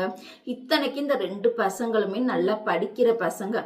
ஒரு பொண்ணு பாத்தீங்கன்னா ஓவியத்துல நல்லா திறமையா இருப்பாங்க, நார்மலா படிப்பாங்க, சுமாராவும் படிக்க மாட்டாங்க, அதுக்குன்னு எல்லா சப்ஜெக்ட்லயும் ஃபெயிலும் ஆக மாட்டாங்க, நார்மலா படிக்கக்கூடிய பொண்ணு. இன்னொரு பொண்ணு பாத்தீங்கன்னா படிப்புல நல்லா கெட்டிக்காரி. 2 பொண்ணுகிட்டையுமே பாத்தீங்கன்னா நிறைய திறமைகள் இருக்கு. இந்த பொண்ணும் பாத்தீங்கன்னா டெய்லர்ல நல்லா கெட்டிக்காரி. 3 பேத்தையுமே உதவாக்கிற புருஷனுக்கு 3 பேரையுமே வச்சு வாழ தெரியல. என்ன சொல்றது சொல்லுங்க. அதனால இப்ப அந்த பொண்ணு வந்து கிட்டத்தட்ட ஒரு 3 வருஷமாவே இந்த அம்மா அப்பா ஊர்லயே இருந்தனால அவங்களுடைய மாமியா மாமனார் பாத்தீங்கன்னா கம்மா வெட்டு வேலைக்கு தான் போவாங்க. கம்மா வெட்டு வேலைன்னா 100 நாள் வேலை, ஓகேங்களா. 100 நாள் வேலையில தொடர்ந்தே 100 நாளுமே வேலை இருக்காது. அது வந்து அவங்கவுங்க ஏரியாவை பொறுத்து, ஓகேங்களா. இந்த பொண்ணோட ஊர்ல பாத்தீங்கன்னா திண்டுக்கல் சைடு, ஒவ்வொரு ஏரியா சைடு இப்ப வந்து மாசத்துக்கு 6 நாள் தான் வேலை. அந்த கம்மா வெட்டு வேலை பாத்தீங்கன்னா 100 நாள் வேலை. அது வந்து ஒவ்வொரு ஏரியா சைடும் ஒவ்வொரு மாதிரி வேலை பார்ப்பாங்க. சில ஏரியாக்கள்ல பாத்தீங்கன்னா தொடர்ந்தே 100 நாள் வேலை இருக்கும். சில ஏரியாக்கள்ல பாத்தீங்கன்னா மாசத்துக்கு 6 நாள் மட்டும்தான் வேலை இருக்கும். ஃபர்ஸ்ட் மாசம் 6 நாள், அதுக்கு அடுத்த மாசம் 6 நாள், இல்ல மாசத்துல 15 நாள், இப்படி வந்து ஷிஃப்ட் படி தான் மாறும். இப்ப வந்து இவங்களுடைய மாமியா மாமனார் ஊர்ல பாத்தீங்கன்னா மாசத்துக்கே 6 நாள் தான் வேலை. அப்ப 6 நாள், ஒரு நாளைக்கு 200 ரூபாய் சம்பளம்னா 6 நாள். அப்ப 2 பேருமே வேலைக்கு போயிருக்காங்க. இந்த பொண்ணு அந்த 3 வருஷ அளவுல அவங்க அம்மா அப்பா ஊர்ல இந்த பக்கம் இருந்தனால அந்த பொண்ணோட மாமியா மாமனார் மட்டும் அளவில்லாத கடனை வந்து வாங்கி வச்சிருக்காங்க. அதை வந்து நம்ம வந்து பொறுமையா பார்ப்போம், ஓகேங்களா. இதுக்கு இடையில இந்த பொண்ணு எங்க மாசம் வந்து ஒரு 10,000 ரூபாயாவது கொடுக்க கூடாதா, மாசம் வந்து 2,000 3,000 வச்சுன்னா எப்படிங்க குடும்பத்தை ஓட்ட முடியும். தயவு செய்து நீங்க நான் 50,000 வாங்குற இடத்துல ஒரு 10,000 ரூபாயாவது பொண்டாட்டி பிள்ளைகளுக்கு கொடுக்க கூடாதா, கொஞ்சம் யோசித்து பாருங்க. சிலிண்டரு வாங்கணும், பால் வாங்கணும், அரிசி வாங்கணும், மளிகை பொருட்கள் வாங்கணும், அப்புறம் இன்னும் நிறைய எக்ஸ்ட்ரா செலவுகள்லாம் இருக்குதுல்ல. நல்லா யோசித்து பாருங்க. காய்கறி செலவு வேற இருக்கு, கரண்ட் பில்லு இருக்கு, இல்ல தயிர் வாங்கணும் அப்படின்னா அதுவே 10 ரூபாய், அப்படின்னா அது 30 நாளைக்கு அது ஒரு 300 ரூபாய். அப்புறம் கேபிள் செலவு இருக்கு. இந்த பொண்ணு வந்து பெரிய கிளாஸ் படிக்கிறனால அந்த கேபிளுமே இப்போதைக்கு வந்து ரத்து பண்ணி வச்சுருக்காங்க. அதனால கேபிள் செலவு இல்லை. எல்லா செலவையும் கணக்கு பண்ணி பார்த்தோம் அப்படின்னா சிக்கனமாக சாப்பிட்றதுக்கு ஒரு குடும்பத்துக்கு குறைஞ்சது ஒரு 10,000 ரூபாயாவது தேவைப்படும். அந்த 10,000 ரூபாய் அவர் கொடுக்காம மாதம் வெறும் 30,000 மட்டும் கொடுக்குறாரு. எப்படி ஓட்ட முடியும்? நல்லா யோசித்து பாருங்க. அந்த பொண்ணு கூட 2 நாளைக்கு முன்னாடியே உங்கள் வீட்டுக்கார்ட்ட கேட்குதான், எங்க ஒரு குடும்பத்துக்கு குறைஞ்சது ஒரு 10,000 ரூபாய் வருது அப்படின்னு கேட்டதுக்கு என்ன 3 பேர் சாப்பிட 10,000 வருது அப்படின்னு சொல்லி கேட்குறாரா? நீங்களே யோசித்து பாருங்க. நம்ம சிம்பிளா வைக்கக்கூடியது என்னமோ சாதம், ஒரு குழம்பு, ஒரு பொரியல் தான். அந்த சாதம் வைக்கிறதுக்கு அரிசி தேவைப்படும், மளிகை பொருட்கள் தேவைப்படும், சிலிண்டர் தேவைப்படும். எல்லாமே இருந்தால் தானே நான் சமைச்சு கொடுக்க முடியும். எதுவுமே இல்லாமல் எப்படி நான் சமைச்சு கொடுக்க முடியும்? இப்போ கடையில் போய் ஹோட்டலில் போய் ஒரு தோசை வாங்கி சாப்பிட்றோம் அப்படின்னா 100 ரூபாய் இருந்தால் தான் அந்த தோசையை வந்து நம்ம சாப்பிட முடியும். அதே 100 ரூபாய் குடும்பத்தில் போட்டோம் அப்படின்னா நம்ம 3 பேர் சேர்ந்து சாப்பிட்லாம்ல. கொஞ்சம் யோசித்து பாருங்க. 3 பேர்த்துக்கு மாதம் ஒரு 10,000 ரூபாய் கூட அவர்னால தர முடியலை அப்படின்னா இவரோட செலவை வந்து இப்போ நம்ம வந்து நோட்டில் வந்து பார்க்கலாம். இத்தனைக்கு 3 பேர் பார்த்தீங்கன்னா பெரிய ஆளுங்க தான், 2 பெரிய பசங்க. இந்த பொண்ணோட சேர்த்து 3 பேருக்கு மாதம் ஒரு 10,000 ரூபாய் காசு கூட சாப்பாட்டுக்கு அவர்னால கொடுக்க முடியலை அப்படின்னா இவரோட செலவை வந்து இப்போ வந்து நான் நோட்டில் வந்து நான் எழுதி வச்சிருக்கேன். இவரோட ஒரு மாதத்திற்கு தேவையான செலவுகளை வந்து இப்போ வந்து நம்ம பார்க்கலாம். இப்போ பாருங்க, இவர் வந்து ஒரு மாதத்திற்கு எவ்வளவு செலவு பண்ணுறாருங்கிறத தான் நம்ம வந்து பார்க்க போகிறோம். ஒரு ஒய்ஃபுக்கு 2 பிள்ளைங்களுக்கு மாதத்திற்கு சாப்பாட்டு செலவுக்கு குறைஞ்சது சிக்கனமாக ஒரு 10,000 ரூபாய் கூட கொடுக்காத இவருடைய ஒரு மாத செலவை வந்து பார்க்கலாம். இவர் வந்து பார்த்தீங்கன்னா ஒரு நாளைக்கு 24 மணி நேரமும் பீடி சிகரெட்டு இல்லாத வாழ்க்கையை ஓட்டுன சரித்திரமே கிடையாது. ஒரு நாளைக்கு 10 காப்பி வரைக்கும் குடிக்காம அந்த ஆள் வாழ்ந்ததே கிடையாது. ஒரு நாளைக்கு சரக்கே இல்லாமல் அவர் வாழ்ந்த சரித்திரமே கிடையாது. ஓகேங்களா? இவருடைய ஒரு மாத செலவு எவ்வளவுங்கிறத இப்போ உங்கள்கிட்ட நான் வந்து டீட்டெயிலாக காமிக்க போகிறேன். அவங்க ஒய்ஃபு என்னடான்னா கடன் வாங்கக்கூடாது, தச்சு குடும்பத்தை ஓட்டிக்கிட்டு இருக்கா. 2 பெரிய பசங்க, நல்லா யோசித்து பாருங்கள். +2 படிக்கிற பொண்ணு, 2 பெரிய பசங்க. பெரிய பசங்களுக்கு ஒரு சாப்பாட்டு செலவுக்கு கூட மாதம் 10,000 ரூபாய் காசு கொடுக்காதவர் இவருடைய மாத செலவை தான் இப்போ வந்து நான் உங்கள்கிட்ட காமிக்க போகிறேன். கண்டிப்பாக எல்லாருமே மிஸ் பண்ணாமல் பாருங்கள். இப்போ பார்த்தீங்கன்னா இவருக்கு வந்து பீடி குடிக்கிறது, சிகரெட் குடிக்கிறது, தண்ணி பழக்கம், எல்லா பழக்கமுமே இருக்குது. இப்போ வந்து ஒரு நாளைக்கு ஓகேங்களா, ஒரு நாள் செலவை வந்து நான் ஃபஸ்ட்டு நான் வந்து எழுதியிருக்கேன். அதுக்கப்புறமா ஒரு மாத கணக்கை வந்து நம்ம வந்து கூட்டிக்கலாம். ஒரு நாளைக்கு பார்த்தீங்கன்னா 3 கட்டு பீடி, ஒரு பீடியோட விலை பார்த்தீங்கன்னா 20 ரூபாய். 3 கட்டு பீடி அப்படின்னா 60 ரூபாய் ஒரு நாளைக்கு. ஓகேங்களா? ஒரு நாளைக்கு 3 கட்டு பீடி. எனி டைம் அந்த பீடியை வாயில் வச்ச மணியுமே இருப்பார், ரெஸ்ட்டே இருக்காது. கோல்டு ஃபில்டர் பார்த்தீங்கன்னா அந்த சிகரெட்லேயே கோல்டு ஃபில்டர் கீழே வந்து கோல்டு கலராக வந்திருக்கும்ல, அந்த இது ஒரு நாளைக்கு 5 குடிப்பார். இந்த பீடியோட சேர்த்து இதுவும் சேர்த்து குடிப்பார். அது 10 ரூபாய் அப்படின்னா அதில் ஒரு 50 ரூபாய் வருது. ஓகேங்களா? அதுக்கப்புறமா பார்த்தீங்கன்னா காஃபி வந்து ஒரு 5 குடிப்பார். அது வந்து 15 ரூபாய் வச்சாலுமே 75 ரூபாய் வருது.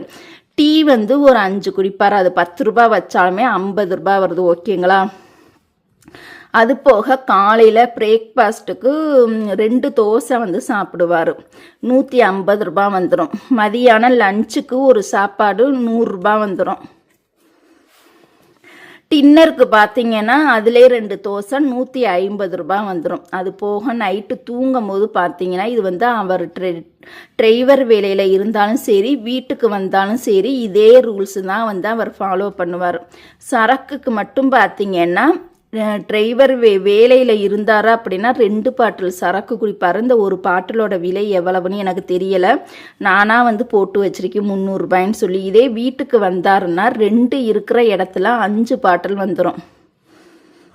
மொத்தம் இதுக்கு மட்டுமே பார்த்தீங்கன்னா 935 ரூபாய் வருது ஒரு நாளைக்கு. இவருடைய பீடி, சிகரெட்டு, டீ, காஃபி, 3 நேர சாப்பாடு சரக்கோட சேர்த்து ஒரு நாள் செலவு 935 ரூபாய். ஓகேங்களா? அப்போ ஒரு நாளைக்கு 900 ரூபாய், ரவுண்டாக 900 ரூபாய் எடுத்துக்கிட்டோம் அப்படின்னா 30 நாளைக்கு இவரோட செலவு பார்த்தீங்கன்னா 27,000 ரூபாய் வருது. நல்லா யோசித்து பாருங்க. ஒரு நாளைக்கு 900 ரூபாய் அப்படின்னா 30 நாளைக்கு இவரோட ஒரு மாத செலவு 27,000 ரூபாய். இதோ இவர் என்னடான்னா கட்டின பொண்டாட்டி பிள்ளைகளுக்கு சாப்பாட்டுக்கு கூட காசு கொடுக்காம இவருடைய செலவு மட்டும் 27,000 ரூபாய் வருது. நல்லா யோசித்து பாருங்க.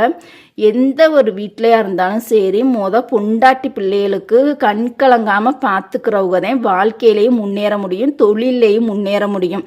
ஒவ்வொரு நாளைக்கும் அவங்க பொண்டாட்டி என்னடான்னா எனி டைமும் போராடி அந்த பணத்தை வாங்குறவங்களாட்டி அந்த பொண்ணு படுற பாடு இருக்கே அப்பா சகிக்க முடியாது. அப்படி ஒரு வாழ்க்கையை வாழ்ந்துக்கிட்டு ஏதோ கடன் வாங்காமல் சரி இவர் கொடுத்தாலும் சரி கொடுக்கலாட்டினாலும் சரி அட்ஜஸ்ட் பண்ணிக்கிட்டு அந்த பொண்ணு தையல் தொழிலை வச்சு இப்போ வரைக்கும் அந்த பொண்ணு அந்த குடும்பத்தை ரன் பண்ணி கொண்டுக்கிட்டு போய்கிட்டு இருக்குது. இதே இடத்துல வேற ஒரு பொண்ணு இருந்தா அப்படின்னா கண்டிப்பாக இந்த புருஷனை டைவர்ஸ் பண்ணிட்டு அந்த பொண்ணு வேற ஒரு லைஃப்பை தேடி போயிருக்கோம். நல்லா யோசித்து பாருங்க.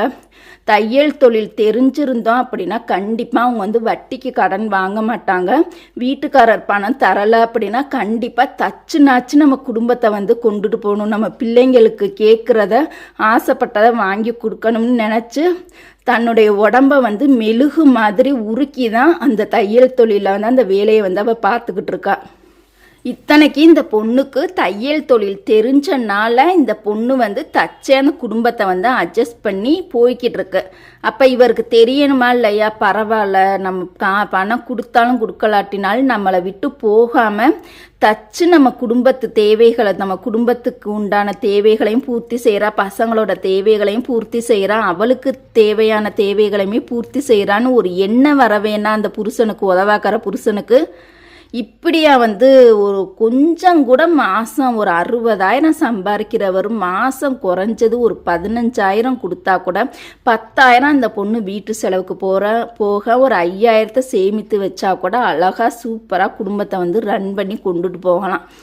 இது இவர் என்னடானா இந்த பாருங்க இவ்வளவு செலவு இந்த 27,000 இருந்தது அப்படின்னா இந்த 27,000த்தில் ஒவ்வொருத்தவங்களாம் இருந்தால் வீட்டு வாடகை கொடுத்து 2 பிள்ளைங்களை மெட்ரிகுலேஷனில் படிக்க வச்சு கடன் வாங்காமல் இன்னும் பார்த்தீங்கன்னா எக்ஸ்ட்ரா அமௌண்ட்டு எவ்வளவோ சேமித்து வச்சுருப்பாங்க. நல்லா யோசித்து பாருங்கள்.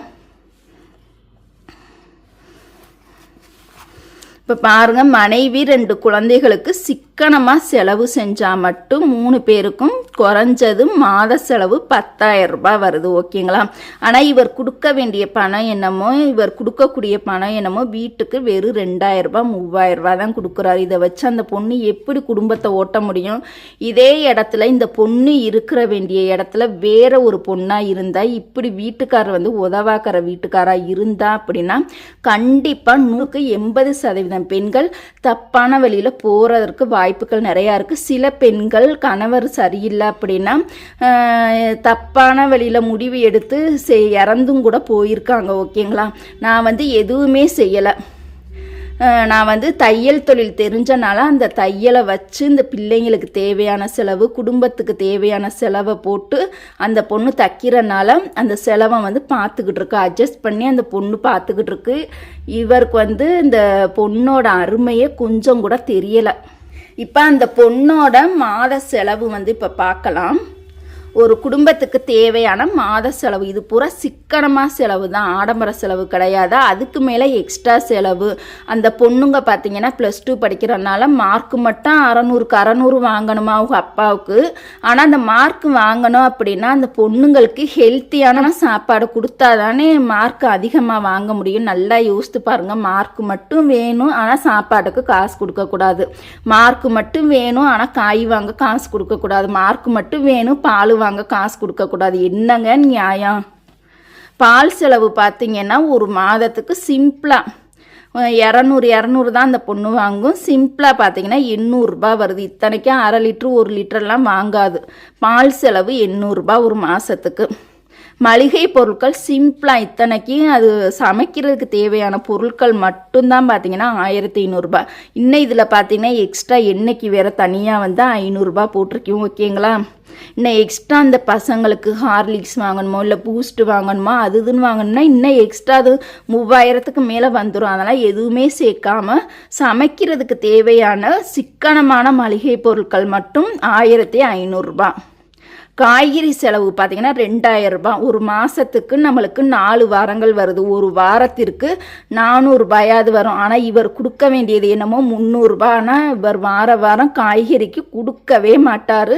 ஒவ்வொரு முறையுமே அந்த பொண்ணு அவங்க அப்பா கிட்டேயோ அவங்க சிஸ்டர்கிட்டையுமே வாங்கிட்டு போய் அந்த காயை வாங்கிட்டு வர்றாங்க. அப்போ அந்த பொண்ணு வந்து ஒவ்வொரு முறையும் அவங்க அப்பாட்டையும் சிஸ்டர்ட்டையும் வாங்கும் பொழுது அந்த பொண்ணோட மனசு எவ்வளவு பாடுபடும் கொஞ்சம் யோசித்து பாருங்க. இவர் வந்து ஒரு மாதத்துக்கு 27,000 செலவு பண்ணுறாரு. தான் பொண்டாட்டி பிள்ளைகளுக்கு கொடுக்கறதுக்கு இவ்வளவு கஞ்சத்தனம். இது ஒரு வாரத்திற்கு, ஏன்னா காய் ரேட்டு கூடுது இறங்குது. ஓகேங்களா? அந்த மாதிரி ரேட்டை பொறுத்து இத்தனைக்குமே அந்த பொண்ணு சில சமயம் பார்த்திங்கன்னா 500 வரும், சில சமயம் 550 வரும், சில சமயம் 300 வாங்கிட்டு வரும். அது ஒரு 2000. சிம்பிளாக சிக்கனமாக வைக்கணும் அப்படின்னா காய்கறி செலவு ஒரு மாதத்திற்கு 2000. அரிசி பார்த்தீங்கன்னா அவங்க வாங்கக்கூடிய அரிசி முல்லை மலர் அரிசி 1650. ஓகேங்களா? சிலிண்டர் பார்த்தீங்கன்னா 1000. கரண்ட் பில்லு பார்த்தீங்கன்னா அந்த பொண்ணு தைக்கிறனால 550 500 அது நம்ம கரண்ட் எரிக்கிறத பொறுத்து அது வந்து ரேட்டு வந்து கூட வரும் குறைச்சி வரும். அப்புறம் எண்ணெய்க்கு பார்த்தீங்கன்னா 500. இது மட்டுமே பார்த்தீங்கன்னா ஒரு நம்மளுக்கு வந்து 8000 வருது. அது போக இன்னும் வந்து நான் இதில் வந்து தண்ணி கணக்கு சேர்க்கலை. இது மோர் டெய்லி வாங்கினோம் அப்படின்னா அது ஒரு அமௌண்ட் வரும். கிட்டத்தட்ட நம்ம சிம்பிளாக வச்சோம் அப்படின்னா 9000 வருது. ஓகேங்களா? 10,000 இருந்தால் தான் அந்த பொம்பளை பிள்ளைகளுக்கு ஏதோ ஒரு பழங்கள் வாங்கி கொடுத்தோம், இல்லை ஏதோ ஒரு ஆரோக்கியமாக சாப்பிட்டா தானே ஒரு பயிர் வகைகள் வாங்கி கொடுத்தோம் அப்படின்னா தான் அந்த பொண்ணுங்க வந்து நல்லா படித்து எக்ஸாமில் ஒரு நல்ல மார்க்கு வாங்க முடியும். ஆரோக்கியமாக சாப்பிட்டா தான் அவங்களுக்கு வந்து ஞாபக சக்தி அதிகமாகவே இருக்கும். இந்த 10,000 இல்லாமல் அது போக பார்த்தீங்கன்னா வருடத்திற்கு ஒரு முறை தண்ணிக்கு வந்து நம்ம பணம் கட்டணும் 1200. இந்த தண்ணிக்கும் காசு கொடுக்க மாட்டார், இந்த மளிகை பொருட்களுக்கும் காசு தர மாட்டார். அப்புறம் எதுக்குங்க உங்களுக்கெல்லாம் கல்யாணம்? எதுக்கு பொண்டாட்டி பிள்ளைய எதுக்கு நீங்கள் வந்து கல்யாணம் பண்ணணும் சொல்லுங்கள்? ஒரு பொண்டாட்டி பிள்ளைகளுக்கு சாப்பாட்டுக்கு கூட பணம் கொடுக்கல அப்படின்னா உங்களுக்கு எதுக்கு கல்யாணம் சொல்லுங்கள்? உங்களால் உதவாக்கிற புருஷனை வந்து தலையில் தூக்கி கல்யாணம் பண்ணனால இப்போ ஒரு உயிர் மட்டும் கிடையாது 3 உயிர் வந்து பாதிப்படையுது. ஓகேங்களா? அது போக எக்ஸ்ட்ரா பஸ்ஸு செலவு பெருசாக ஒன்றும் கிடையாது. இது வந்து கொஞ்சம் டவுன் ஏரியாங்கிறனால ஸ்கூலுக்கு மட்டும் போவோம், அவ்வளோக்கா பஸ்ஸு செலவுலாம் இல்லை. ஸ்நாக்ஸ் செலவுன்னு பார்த்தீங்கன்னா பசங்களுக்கு ஒரு 1000 அது வரும் சிம்பிளாக. ஓகேங்களா? ஏதாவது ஆசைப்பட்டு கேட்பாங்க, அது எதுக்குமே கொடுக்கறதில்ல. ஹாஸ்பிட்டல் செலவு வந்துச்சுன்னா அதுக்கும் அவர் பார்க்குறது கிடையாது. மற்ற இதர செலவுகள் இந்த மளிகை பொருட்கள் தீந்துரும்.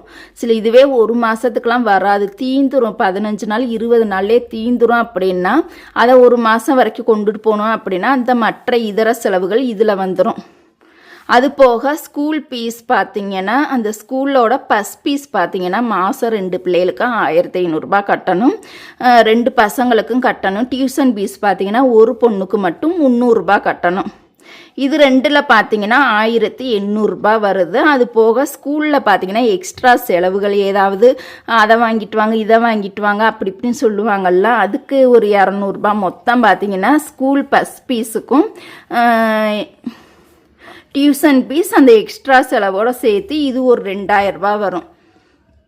இப்போ என்னன்னு பார்த்தீங்கன்னா ஸ்கூல் ஃபீஸாவது கரெக்டாக கட்டுறாரே அப்படின்னு சொல்லி நினச்சி பார்த்தா இப்போ ஸ்கூல் ஃபீஸும் கட்டுறதும் இல்லை, பஸ் ஃபீஸும் கொடுக்குறதும் இல்லை, வீட்டுக்கும் கொடுக்குறதும் இல்லை, எதுக்குமே கொடுக்குறதும் இல்லை. இப்படி உதவாக்கிற புருஷனை நம்பி இந்த பொண்ணு என்னாண்டுதான் குடும்பத்தை வந்து ரன் பண்ணி கொண்டுட்டு போக போகுதுன்னே தெரியலை. ஆனால் கண்டிப்பாக இந்த பொண்ணுக்கு ஏதோ தையல் தொழில் தெரிஞ்சனால இவர் கொடுத்தாலும் சரி கொடுக்கலாட்டினாலும் சரின்னு அட்ஜஸ்ட் பண்ணி ஏதோ குடும்பத்தை இந்த பொண்ணு கொண்டுட்டு போய்கிட்டு இருக்கு.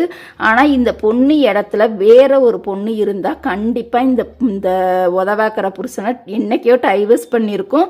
அப்படி இல்லாட்டினா சில பேர் தப்பான வழியில் போகிறதற்கு வாய்ப்புகள் நிறையவே இருக்குது. தொழில் தெரிஞ்சனால தான் இந்த பொண்ணு வந்து இவ்வளவு சோதனையிலையுமே கூட நேர்மையாகவே இந்த பொண்ணு இருந்து வந்துக்கிட்டு இருக்கு. ஓகேங்களா? இப்போ கடைசியில் அந்த பொண்ணு வந்து ஒரு முடிவு எடுத்திருக்கு. இவர் மாதம் எனக்கு குறைஞ்சது 10,000 ரூபாய் பணம் தரலை அப்படின்னா நான் வந்து வழக்கு பதிவு பண்ண போகிறேன் அப்படின்னு சொல்லி ஒரு திட்டம் வந்து போட்டிருக்காங்களாம். ஓகேங்களா? அது போடுறது நல்லதான். என்னங்க, ஒரு லாரி டிரைவராக இருந்துக்கிட்டு தன்னுடைய ஒரு பொண்டாட்டி பிள்ளைகளுக்கு பணம் சாப்பாட்டுக்கு கொடுக்கல அப்படின்னா இவர் சம்பாதிக்கிற பணம் லட்சக்கணக்கில் சம்பாதிச்சாலும் சரி அவருடைய பணம் அவருக்கும் ஒட்டாது, பொண்டாட்டி பிள்ளைகளுக்கும் ஒட்டாமல் யாருக்குமே ஒட்டாமல் விரயமாக தான் போகும். இப்படி உள்ளவங்க எந்த ஒரு ஆம்பளை வந்து குடும்பத்தில் சரியில்லை அப்படின்னா அந்த குடும்பம் விளங்காது. ஓகேங்களா? அதே சமயம் ஒரு ஆம்பளை வந்து குடும்பத்துக்கு தன்னுடைய குடும்பத்துக்கு சாப்பாட்டு செலவுக்கு பணம் தரலை அப்படின்னா அந்த குடும்பம் வந்து முன்னேறாது, தொழிலே முன்னேற முடியாம கடைசி காலத்துல ஒண்ணுமே இல்லாம தான் ஆகும். அடுத்ததா பார்த்தீங்கன்னா அந்த பொண்ணோட வீட்டுக்காரோட அம்மா அப்பா, அதாவது அந்த பொண்ணோட மாமியார் மாமனார் வாங்கி வைத்த கடன் விவரத்தை தான் நம்ம வந்து பார்க்க போறோம். ஓகேங்களா?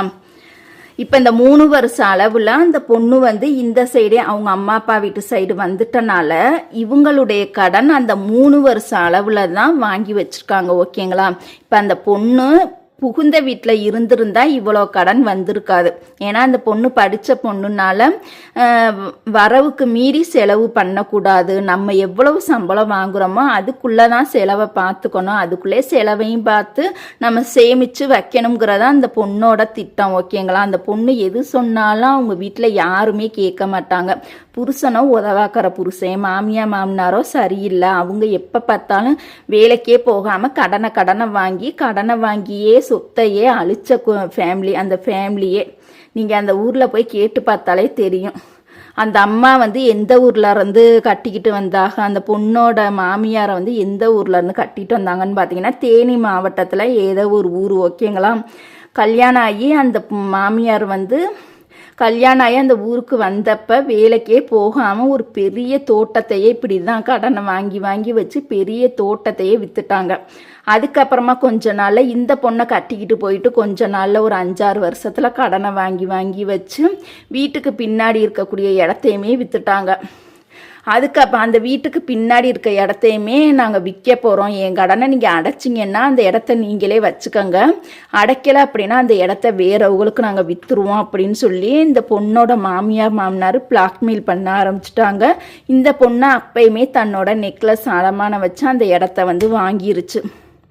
இதுக்கு அப்புறமா பார்த்தீங்கன்னா இந்த பொண்ணை 3 வருஷமாக புருஷனோட வாழவே விடாமல் ஒவ்வொரு பழியாக சொல்லி அந்த பொண்ணை வந்து அந்த ஊர்லேயே இருக்க விடாமல், புருஷனோடய வாழ விடாமல், அந்த வீட்டிலே வாழ விடாமல் அவங்க அம்மா அப்பா வீட்டுக்கும் அந்த பொண்ணு போயிட்டனால அந்த 3 வருஷ அளவில் அவங்க மாமியார் மாமனார் வாங்கி வச்ச கடன் நிலவரத்தை தான் இப்போ வந்து பார்க்க போகிறோம். அவங்க வந்து 100 நாள் கம்மா வெட்டு வேலைக்கும் போவாங்க, மாதத்தில் ஒரு 10 நாள் காட்டு வேலைக்கும் போவாங்க. ரெகுலராக காட்டு வேலைக்கு போக மாட்டாங்க, எப்பயாவது ஒரு டைம் போவாங்க. இப்போ ஃபஸ்ட்டு பார்த்தீங்கன்னா அந்த பொண்ணோட மாமியார், ஓகேங்களா, அந்த பொண்ணோட அந்த டெய்லரோட மாமியார் வாங்கிய ஒருத்தவங்கள்ட்ட பார்த்தீங்கன்னா 30,000 வட்டிக்கு கடன் வாங்கியிருக்காங்க. இன்னொரு நபர்கிட்ட 1,10,000 ரூபாய் கடன் வாங்கியிருக்காங்க. அப்போ இது 2 தொகையும் சேர்த்தோம் அப்படின்னா 1,40,000 ரூபாய் வட்டி கடன். ஓகேங்களா? வட்டி வந்து 1000 ரூபாய்க்கு 30 ரூபாய் வட்டி, 3 ரூபாய் வட்டின்னு சொல்லுவாங்க. அப்போ நீங்கள் கணக்கு பண்ணிக்கங்க. ஒரு நபர்கிட்ட 30,000 ரூபாய், இன்னொரு நபர்கிட்ட 1,10,000 ரூபாய், இது 2 வட்டி கடன். அடுத்ததாக பார்த்தீங்கன்னா ஃபைனான்ஸில் அந்த அம்மா 100 நாள் வேலையை நம்பி அந்த அம்மா பார்த்தீங்கன்னா 30,000 ரூபாய் கடன் வாங்கியிருக்காங்க. இது மாதம் கட்ட வேண்டிய தொகை. அடுத்ததாக களஞ்சியத்தில் 40,000 கடன் வாங்கியிருக்காங்க. இதுவும் மாதம் கட்ட வேண்டிய தொகை. லோன் பார்த்தீங்கன்னா 1,50,000 ரூபாய் கடன் வாங்கியிருக்காங்க. இதுவும் மாதம் கட்ட வேண்டிய தொகை. அடுத்ததாக பார்த்தீங்கன்னா சின்னதாக ஓம் சக்தி சீட்டுன்னு சொல்லி அந்த கோயில் சீட்டு போல இருக்கு, அதில் வந்து சீட்டு வந்து 100 ரூபாய் கட்டணும், அதுலேயுமே 3,000 ரூபாய் வட்டிக்கு கடன் வாங்கியிருக்காங்க. ஓகேங்களா? இது ஒரு வட்டி கடன். அடுத்ததாக சொசைட்டியிலேருந்து ஒரு 7500 ரூபாய் கடன் வாங்கியிருக்காங்க. இதுவும் மாதம் மாதம் கட்ட வேண்டிய தொகை. மொத்தம் செலவு பார்த்தீங்கன்னா வட்டி கடன், லோன், களஞ்சியம் எல்லாம் சேர்த்து மொத்த கடனோட தொகை எவ்வளவுன்னு பார்த்தீங்கன்னா 3,70,500 ரூபாய் வருது. இத்தனைக்கு 100 நாள் வேலைங்கிறது தொடர்ந்து 100 நாள் வேலை வரவே வராது. ஓகேங்களா? மாதத்துக்கு வெறும் 6 நாட்கள் மட்டுமே. ஓகேங்களா? 6 நாட்கள் அப்படின்னா 2 பேரும் மாமியார் மாமனார் 2 பேருமே 6 நாள் அப்படின்னா மொத்தம் 6 நாள் 12 நாள் வருது. 12 நாளைக்கு எவ்வளோ வரும்? இப்போ இதோட டீட்டெயில்ஸ் இப்போ பார்த்துடலாம். மொத்த கடன் தொகை பார்த்தீங்கன்னா 3,70,500 ரூபாய். ஓகேங்களா? இதில் இந்த 30,000க்கு வட்டி 3 ரூபா வட்டி அப்படின்னா இந்த 30,000க்கு நம்மளுக்கு வட்டி எவ்வளோ வரும்? 10,000க்கு 300 ரூபாய் அப்படின்னா 30,000க்கு 900 ரூபாய் வருது.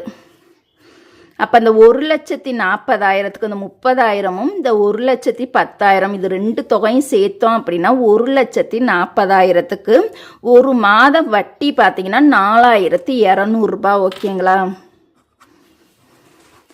1,40,000 ஒரு மாதத்திற்கு வட்டி கம்பல்சரியாக கட்டி ஆகணும். அப்போ 4,200 ரூபாய் வருது இந்த 1,40,000க்கு. அடுத்ததாக பார்த்தீங்கன்னா ஃபைனான்ஸ் 30,000 அப்படின்னா மாதத்தவணை கட்டணும். ஒரு மாதத்திற்கு எப்போதுமே ஃபைனான்ஸ் 10 மாதங்கள் தான் கணக்கு. 10 மாதம் தான் கணக்கு. ஒரு மாதத்துக்கு 3,000 ரூபாய் கட்டணும். அப்போ இது ஒரு மாதத்துக்கு 4,200. அடுத்ததாக பார்த்தீங்கன்னா 3,000 ரூபாய். அடுத்ததாக களஞ்சியத்தில் பார்த்தீங்கன்னா 40,000த்தில் ஒரு மாதத்திற்கு கட்ட வேண்டிய தொகை பார்த்தீங்கன்னா 2,500 ரூபாய். அடுத்ததாக லோன் பார்த்தீங்கன்னா 1,50,000 எடுத்திருக்காங்க. இது ஒரு மாதத்திற்கு கட்ட வேண்டிய தொகை பார்த்தீங்கன்னா 4,500 ரூபாய். ஓம் சக்தி சீட்டு பார்த்தீங்கன்னா 3,000 ரூபாய் வட்டிக்கு வாங்கியிருக்காங்க. அது போக சீட்டு 100 ரூபாய் கட்டணும். அது போக இந்த 3,000க்கு வட்டி பார்த்தீங்கன்னா ஒரு மாதத்திற்கு 90 ரூபாய் வரும். அதை நான் ரவுண்டாக 100 ரூபாயின்னு போட்டிருக்கேன். ஓகேங்களா? அது போக சொசைட்டியில் 7,500 ரூபாய் எடுத்திருக்காங்க. இது மாதம் ஒரு முறை எவ்வளோ கட்டணும்னு பார்த்தீங்கன்னா 1,000 ரூபாய் கட்டணும். அப்போ இந்த அம்மா இந்த பொண்ணோட மாமியார் எடுத்த தொகை பார்த்தீங்கன்னா ஒரு மாதத்திற்கு இந்த அம்மா எவ்வளோ கடன் தொகை கட்டணும்னு பார்த்தீங்கன்னா ஒரு மாதத்திற்கு கட்ட வேண்டிய தொகை இது எல்லாமே சேர்த்து பார்த்தீங்கன்னா இந்த பாருங்கள் 4,500 3,000 இது எல்லாமே சேர்த்து ஒரு மாதத்திற்கு கட்ட வேண்டிய தொகை 15,300 ரூபாய் வருது.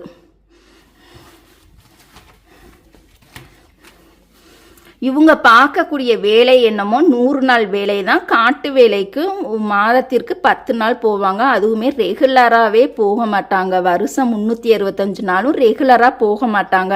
வேணும்னா போவாங்க, வேணாட்டினா விட்டுருவாங்க.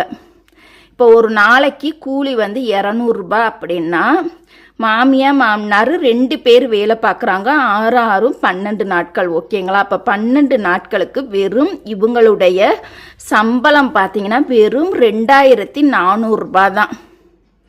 வெறும் 2,400 ரூபாயில் இவங்க வாங்கியிருக்கக்கூடிய கடன் தொகை பார்த்தீங்கன்னா 3,70,500 ரூபாய்க்கு இவங்க கட்ட வேண்டிய தொகை பார்த்தீங்கன்னா 15,300 ரூபாய். நல்லா யோசித்து பாருங்க. எந்த ஒரு பொண்ணாவது பிளான் இல்லாமல் அந்த குடும்பத்தை கொண்டுட்டு போக முடியுமா சொல்லுங்க?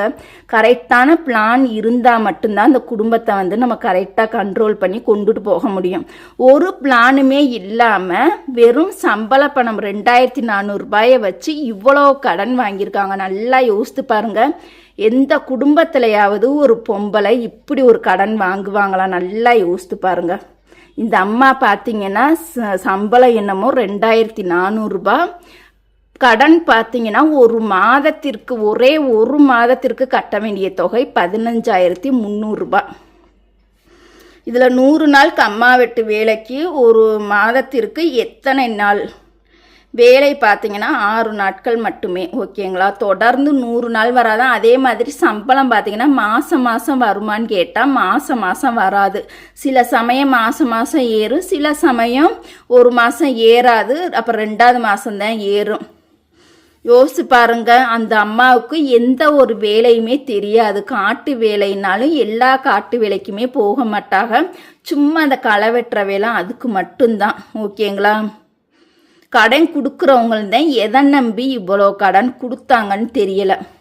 ஆனால் இந்த அம்மாவை பார்த்தீங்கன்னா கடன் வாங்கும் பொழுது ஒவ்வொரு கடன்காரர்கள்ட்டையுமே வீட்டுக்கு தெரியக்கூடாது. மெயினாக பார்த்தீங்கன்னா மருமகளுக்கு தெரியாமல் நீங்கள் இந்த கடனை கொடுங்க, நீங்கள் சொல்லாதீங்க, நானே சம்பாரித்து கட்டிடுறேன், கொடுங்கன்னு சொல்லி அவங்க கடன்காரர்கள்ட்ட போய் ரொம்ப தொந்தரவு பண்ணி அவங்களுமே கொஞ்சம் கூட வீட்டில் இருக்கக்கூடிய மெயினான ஆளுகள்கிட்ட கேட்காம அவங்களுக்கு தேவை வட்டிதான்.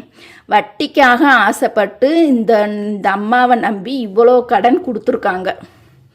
இவ்வளோ கடன் கொடுத்துருக்காங்க அப்படின்னா அதுக்கு மெயின் பிக்சரே என்னான்னு பார்த்தீங்கன்னா, இப்போ இருக்கக்கூடிய ஒரே ஒரு சொத்து அவங்கள்ட்ட எதுன்னு பார்த்தீங்கன்னா வீடு ஒன்றே ஒன்று மட்டும்தான். வீட்டை நம்பி தான் இவ்வளோ கடன் கொடுத்துருக்காங்க. ஏன்னா அந்த அம்மா தேனி மாவட்டத்திலேருந்து இந்த திண்டுக்கல் மாவட்டத்திற்கு கல்யாணம் பண்ணி வந்திருக்காங்க. அந்த பொண்ணோட மாமியார் வேலைக்கே போகாமல் ஆரம்பத்தில் ஒரு தோட்டத்தை விற்றாங்க. அதுக்கப்புறமா வேலைக்கு போகாமல் ஒரு இடத்த விற்றுட்டாங்க. இது 3ஆவதாக ஃபைனலாக பார்த்தீங்கன்னா வேலைக்கே போகாமல் இந்த 2 வருஷத்தில் வாங்கிய கடன் தொகை 3,70,500 ரூபாய். நல்லா யோசித்து பாருங்க. இப்போ வீட்டை பிளான் பண்ணி வச்சு இவ்வளோ கடனுமே வாங்கியிருக்காங்க.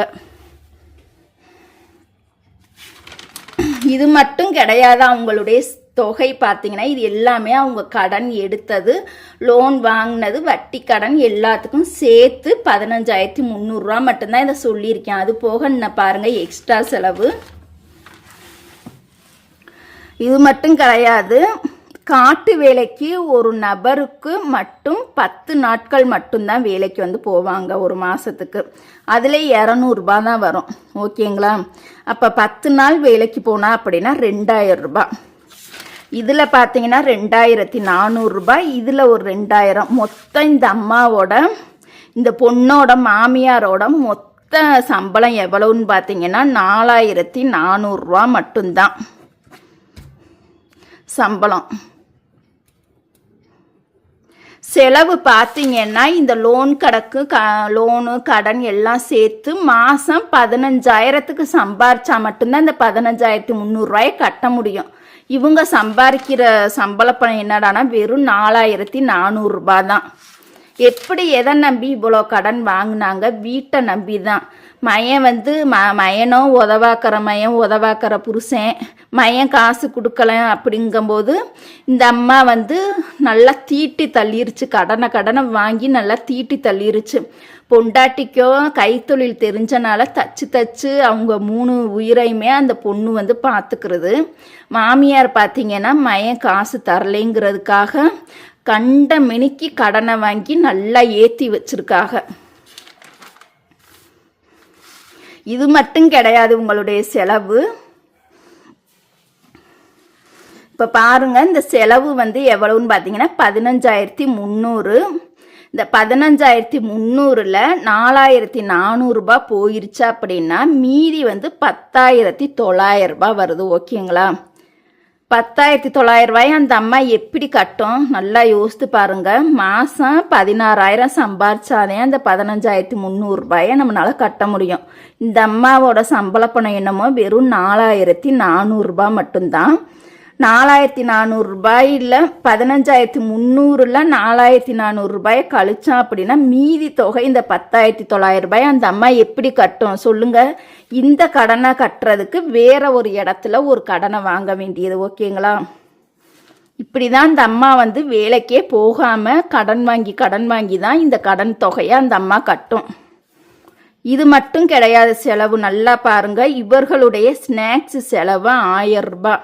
இந்த 1,000 ரூபாயுமே சம்பாரிச்சா அந்த அம்மா வாங்காது. கடையில் ஒரு பெட்டி கடை இருக்கா, அங்கே போய் ஒரு நோட்டு போட்டு எழுதி வச்சு வாங்குவாங்க இந்த ஸ்நாக்ஸ் செலவு. இது மட்டும் கிடையாது. மாதத்திற்கு 30 நாட்களில் 15 நாட்கள் ஹாஸ்பிட்டல் செலவு. இப்போ நான்லாம் பார்த்தீங்கன்னா எவ்வளவோ எக்கச்சக்கமாக 20 வருஷம் அந்த தையல் ஃபீல்டில் இருக்கேன். 20 வருஷமாகவே தச்சிருக்கேன். இன்ன வரைக்கும் நான் ஹாஸ்பிட்டல் வாசப்படியே மிதிச்சது கிடையாது. ஹார்ட் ஒர்க் நிறையா பண்ணியிருக்கேன். ஒரு நாளைக்கு ஹெவியாக தப்பேன். வீட்டு வேலையும் பார்ப்பேன், இந்த தைக்கிற வேலையும் பார்ப்பேன். ஹெவி வேலை எக்கச்சக்கமாக இருக்கும். எவ்வளவு கை வலிச்சாலும் கால் வலிச்சாலும் ஒரு தைலம் கூட தேய்க்க மாட்டேன். அப்படியே படுத்து தூங்குனா நம்மளுக்கு கை கால் வலி சரியாயிரும். இப்போ தான் அந்த 2 மாதம் அளவில் தான் எனக்கு திடீர்னு கையில் உள்ள எலும்பு தான் வலிக்குது. ஓகேங்களா, ரொம்ப ஒரு வலியாக இருக்கும். வேலை பார்க்க முடியாமல் இருக்கனால தான் நான் ஹாஸ்பிட்டல் போகிறேன். அதுவுமே எங்கே, நான் கடன்லாம் வாங்க கிடையாது. தச்சு அந்த பணம் இருந்தால் மட்டும்தான் அந்த பணத்தை கொண்டுட்டு போய் ஹாஸ்பிட்டலில் போய் வைத்தியம் பார்ப்பேன். ஓகேங்களா, இந்த மாதிரி கடன் வாங்குறது எனக்கு துளி கூட பிடிக்காது. வட்டிக்கு நான் கடன் வாங்கினதே கிடையாது. அடுத்தவங்கள்ட்ட 100 ரூபாய் காசு வாங்குறதுக்கு நாங்களாம் அவ்வளவு அசிங்கத்தனமாக படுவோம். ஒரு கௌரவ குறைச்சல் பட்டுக்கிட்டு ஒரு 100 ரூபாய் காசு கூட அடுத்தவங்கள்ட்ட வாங்க மாட்டோம். தச்சு தான் எல்லா செலவையுமே பார்ப்போம். ஆனால் இவங்க மாமியார் மாதிரி கடன் வாங்க மாட்டோம். ஹாஸ்பிட்டலுக்கு டெய்லியுமே இப்போ ஒரு நாளைக்கு குளத்து வேலைக்கு இன்றைக்கி போகிறாங்க அப்படின்னா குளத்து வேலையில் வேலை இருக்குமா இருக்காதான்னு எனக்கு தெரியாது. ஆனால் குளத்து வேலை பார்க்குறவங்களுக்கு தான் தெரியும். நிறையா பேர் சும்மா தான் எந்திரிச்சிட்டு வர்றாங்க. சில பேர் வேலை பார்க்குறோங்கிறாங்க. என்னன்னு தெரியல. உங்களுக்கு தெரிஞ்சால் கண்டிப்பாக கமெண்ட் பண்ணுங்கள். இப்போ வேலைக்கு போகிறாங்க அப்படின்னா லைட்டாக கால் வலிச்சா கூட எனக்கு கால் வலிக்குது கை வலிக்குதுன்னு சொல்லி ஊசி போட்டுருவாங்க டெய்லியும். பார்த்தீங்கன்னா மாதம் 30 நாளில் 15 நாள் ஊசி போடாமல் அந்த அம்மா இருக்காது. ஊசியை போட்டுரும். அதில் பார்த்தீங்கன்னா ஒரு 3000 ரூபாய் செலவு. ஊசினாலும் ஹாஸ்பிட்டலுக்கு சில சமயம் காசு இல்லை அப்படின்னா கவர்மெண்ட் ஹாஸ்பிட்டல் போவாங்க. காசுனாலும் இந்த அம்மா சம்பாதிக்கல. பக்கத்தில் கடனை வாங்கி தான் இந்த ஹாஸ்பிட்டல் செலவையுமே பார்க்கும். இந்த ஒரு நாள் வீட்டுக்கு அந்த டாக்டர் வந்துட்டு போனார் அப்படின்னா இந்த ஒரு நாள் கூலி, டாக்டரோட கூலி 200 ரூபாய். அப்போ மாதம் 15 நாளைக்கு 3000 ரூபாய் செலவு. ஓகேங்களா, இதுவுமே கடன் வாங்கி தான் அந்த அம்மா ஸ்நாக்ஸ் செலவு, ஹாஸ்பிட்டல் செலவுமே கடன் வாங்கி தான் பார்ப்பாங்க. வேலைக்கு போன சரித்திரமே அந்த குடும்பத்தில் கிடையவே கிடையாது.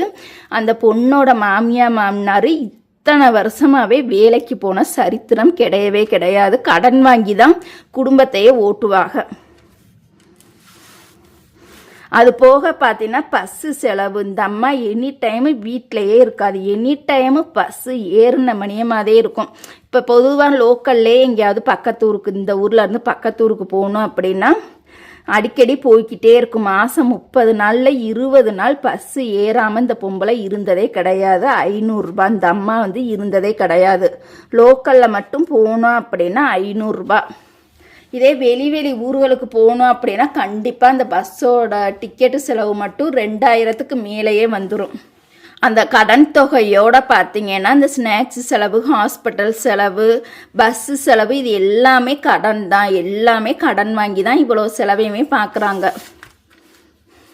இது போக பார்த்தீங்கன்னா அரிசி பார்த்தீங்கன்னா ரேஷனில் இவங்களுக்கு 30 கிலோ அரிசி தருவாங்க. அந்த 30 கிலோ அரிசியை இவங்க விற்றுருவாங்க. விற்றுட்டு அரிசி பை தூக்கிக்குருவாங்க. 10 கிலோவாக தூக்குவாங்க போல. 10 கிலோவாக வாங்கும் பொழுது இதுவுமே அந்த கடன் தொகையில் தான் சேரும். கடனாக தான் வாங்குவாங்க, சம்பாரித்து வாங்க மாட்டாங்க. மளிகை பொருட்களுமே பார்த்தீங்கன்னா சம்பாரித்து வாங்க மாட்டாங்க, கடனாக தான் வாங்குவாங்க.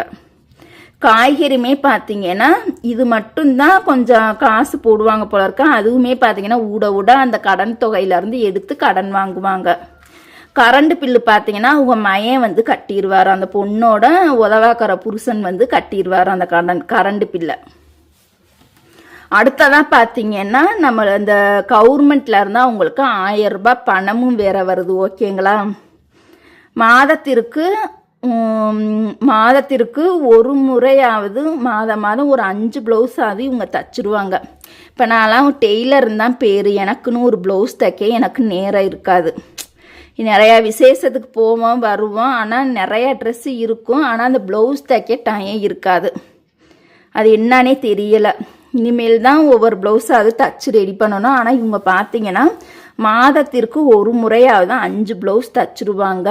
ப்ளவுஸ் எடுத்துக்கிட்டே இருப்பாங்க. இவங்களுடைய எல்லா செலவுமே பார்த்தீங்கன்னா வேலைக்கே போகாமல் கடன் மேலே கடன் வாங்கி தான் இவ்வளோ கடன் வந்திருக்கு. இப்போ கடைசியில் அந்த அம்மாவுக்கு முடியலை. சாக பொழைக்க கிடந்திருக்காங்க. இப்போ அந்த டெய்லரோட மாமியாருக்கு பார்த்தீங்கன்னா ரொம்ப சீரியஸாக இருந்து கொஞ்சம் ஹாஸ்பிட்டலில் வந்து ட்ரிப்ஸ் எல்லாம் ஏற்றி இப்போ அந்த அம்மா வந்து அவங்க வீட்டில் இருக்காங்க. இப்போ அந்த அம்மாவுக்கு வந்து உடம்பெல்லாம் நல்லா தேத்துறதுக்காக அவங்க ஊரில் இருந்து அவங்களுடைய அக்கா பசங்க அவங்க அண்ணன் பசங்க எல்லாரும் வந்து இந்த டெய்லரோட மாமியாரை ஊருக்கு மாலை போட்டு சால்வையெல்லாம் பொத்தி கூட்டிக்கிட்டு போய் உடம்ப வந்து தேத்துறதுக்காக கூட்டிக்கிட்டு போக போகிறாங்க. இன்னும் ஒரு வாரத்தில் பாருங்க, வேலைக்கே போகாமல் இந்த 2 வருஷம் 3 வருஷத்துக்கு மட்டும் கடன் தொகை 3,70,000. திருப்பி அந்த அம்மாவை வந்து பொழைக்க வச்சுட்டாக. ஓகேங்களா, பொழைக்க வச்சு உடம்ப வந்து நல்லா தேத்தி நீ கொண்டாந்து ஊரில் விட்டுட்டு போயிடுவாங்க. இன்னி அந்த அம்மா கட்டையில் போகிற வரைக்கும் கடன் வாங்கின கை நிற்கவே நிற்காது. இன்னும் வந்து அந்த அம்மா கடன் இப்போ 4 லட்சம் இருக்கிற கடன் திருப்பி அந்த அம்மா சாகுற வரைக்கும் இந்த கடன் வந்து 15 லட்சத்துக்கு மேலேயே தாண்டிரும். அப்போ இது எல்லாத்துக்கும் காரணம் யார்? அந்த குடும்பத்தில் ஒரு ஆம்பளை வந்து சரியில்லாதனால தான் இவ்வளோ பிரச்சனையுமே வருது. அவங்க இப்போ அந்த புருஷன் உதவாக்கிற புருஷனோட ஒய்ஃபுக்கு வந்து தையல் தொழில் தெரிஞ்சனால தச்சே குடும்பத்தை ஓட்டி ஏதோ கடன் இல்லாமல் அந்த குடும்பத்தை ரன் பண்ணி அந்த பொண்ணு கொண்டுக்கிட்டு போகுது. அவங்க அம்மாவோ இவன் வந்து காசே தரமாட்டேங்கிறேன் அப்படிங்கிறதுக்காக இவ்வளோ கடனையுமே வாங்கி வச்சிருக்கு. நல்லா யோசித்து பாருங்க. ஆனால் இவ்வளோ கடன் வாங்கி வச்சாலுமே அந்த உதவாக்கிற புருஷன் பொண்டாட்டியை நம்புறதில்ல. அவங்க அம்மா மேலே கண்மூடித்தனமான ஒரு நம்பிக்கையை வச்சிருக்கிறாரு. நீங்களுமே தயவு செய்து வருமானத்துக்கு மேலே அளவுக்கு அதிகமாக கடன் வாங்காதீங்க. நம்மளுக்கு வருமானம் எவ்வளோ வருதோ அதுக்குள்ளேயே வரவு செலவு சேமிப்பு எல்லாத்தையுமே முடிச்சிருங்க. தேவையே இல்லை. எதுக்கு நம்மளுக்கு வந்து கடன் வாங்கி தான் அந்த இதை செய்யணும்னே அவசியம் இல்லை. ஓகேங்களா, நம்மளுக்கு கை காலு நல்லா தான் இருக்குது. எதுக்கு போய் ஒருத்தவங்கள்ட்ட போய் கடன் வாங்கணும்? கடன் வாங்கினா கேவலமாக நினைக்க மாட்டாங்களா? கொஞ்சம் யோசித்து பாருங்கள். தயவு செய்து வருமானத்துக்குள்ளேயே வரவு செலவு எல்லாத்தையும் முடிச்சிருங்க. யாருக்கிட்டையுமே கடன் மட்டும் வாங்காதீங்க. கடன் வாங்குறது ஒரு குடும்பத்தையே அழிச்சிரும். தயவு செய்து வந்து கடன் வாங்காதீங்க. இதுலேயும் பார்த்தீங்கன்னா இவங்க வந்து ஒரு மொட்டை ஆடம்பரத்துக்காக காரில் தான் போவாங்க. பார்த்தீங்கன்னா பஸ்ஸில் இப்போ வந்து அந்த பொண்ணோட அம்மா வீட்டில் இருந்து அவங்க மாமியார் வீட்டுக்கு பஸ்ஸில் போகணும் அப்படின்னா போகிறதுக்கு மட்டும் ஒரு 70 ரூபா, போக வர 180 ரூபாயோடய முடிஞ்சிடும் பஸ்ஸு செலவு, டிக்கெட்டு செலவு அப்படின்னா. இதே அந்த உதவாக்கிற புருஷன் என்ன பண்ணுவார் தெரியுமா? பந்தாவுக்காக கார்லேயே தான் போவார், கார்லேயே தான் வருவார். ஆனால் வீட்டுக்கு சாப்பாடு செலவுக்கு காசு ஒரு 10,000 ரூபாய் காசு கூட கொடுக்க மாட்டார். ஆனால் பந்தாவுக்கு பார்த்தீங்கன்னா அடுத்தவங்க நம்மளை மதிக்கணுங்கிறதுக்காக பந்தாவுக்கு கார்லேயே போக வேண்டியது, கார்லேயே வர வேண்டியது. அப்போ அந்த காருக்கு பெட்ரோல் டீசல் போடணும் அப்படின்னா அதோட செலவு 1000 ரூபாய் இல்லாமல் அந்த காரை நகர்த்த முடியாது. நல்லா யோசித்து பாருங்க. இது வந்து வீட்டுக்கு சாப்பாடு கூட கொடுக்க வக்கில்லாத உதவாக்கிற புருஷனுக்கு காரு தேவையா? நல்லா யோசித்து பாருங்க. மொட்டை ஆடம்பரம். இந்த குடும்பத்திலேயே பார்த்தீங்கன்னா மாமியா மாமனாரும் சரியில்லை, உதவாக்கிற புருஷனும் சரியில்லை. 3 பேத்தையுமே சமாளித்து இந்த பொண்ணு வந்து இப்பையும் கூட எல்லாத்தையும் இழந்து முழுசாக தையல் தொழிலை மட்டும்தான் நம்பி வாழ்ந்துக்கிட்டு இருக்கு. இந்த பொண்ணோட லைஃப் வந்து எப்படி போய் முடியும்னே தெரியலை. தயவு செய்து இந்த பொண்ணுக்கு உங்களால் முடிஞ்ச சின்ன சின்ன கருத்துக்களை வந்து கமெண்ட் பண்ணுங்கள், லைக் பண்ணுங்கள். கண்டிப்பாக இந்த பதிவை வந்து நிறையா பெண்களுக்கு வந்து ஷேர் பண்ணுங்கள். பிடிச்சிருந்தா லைக் பண்ணுங்கள். தேங்க்யூ.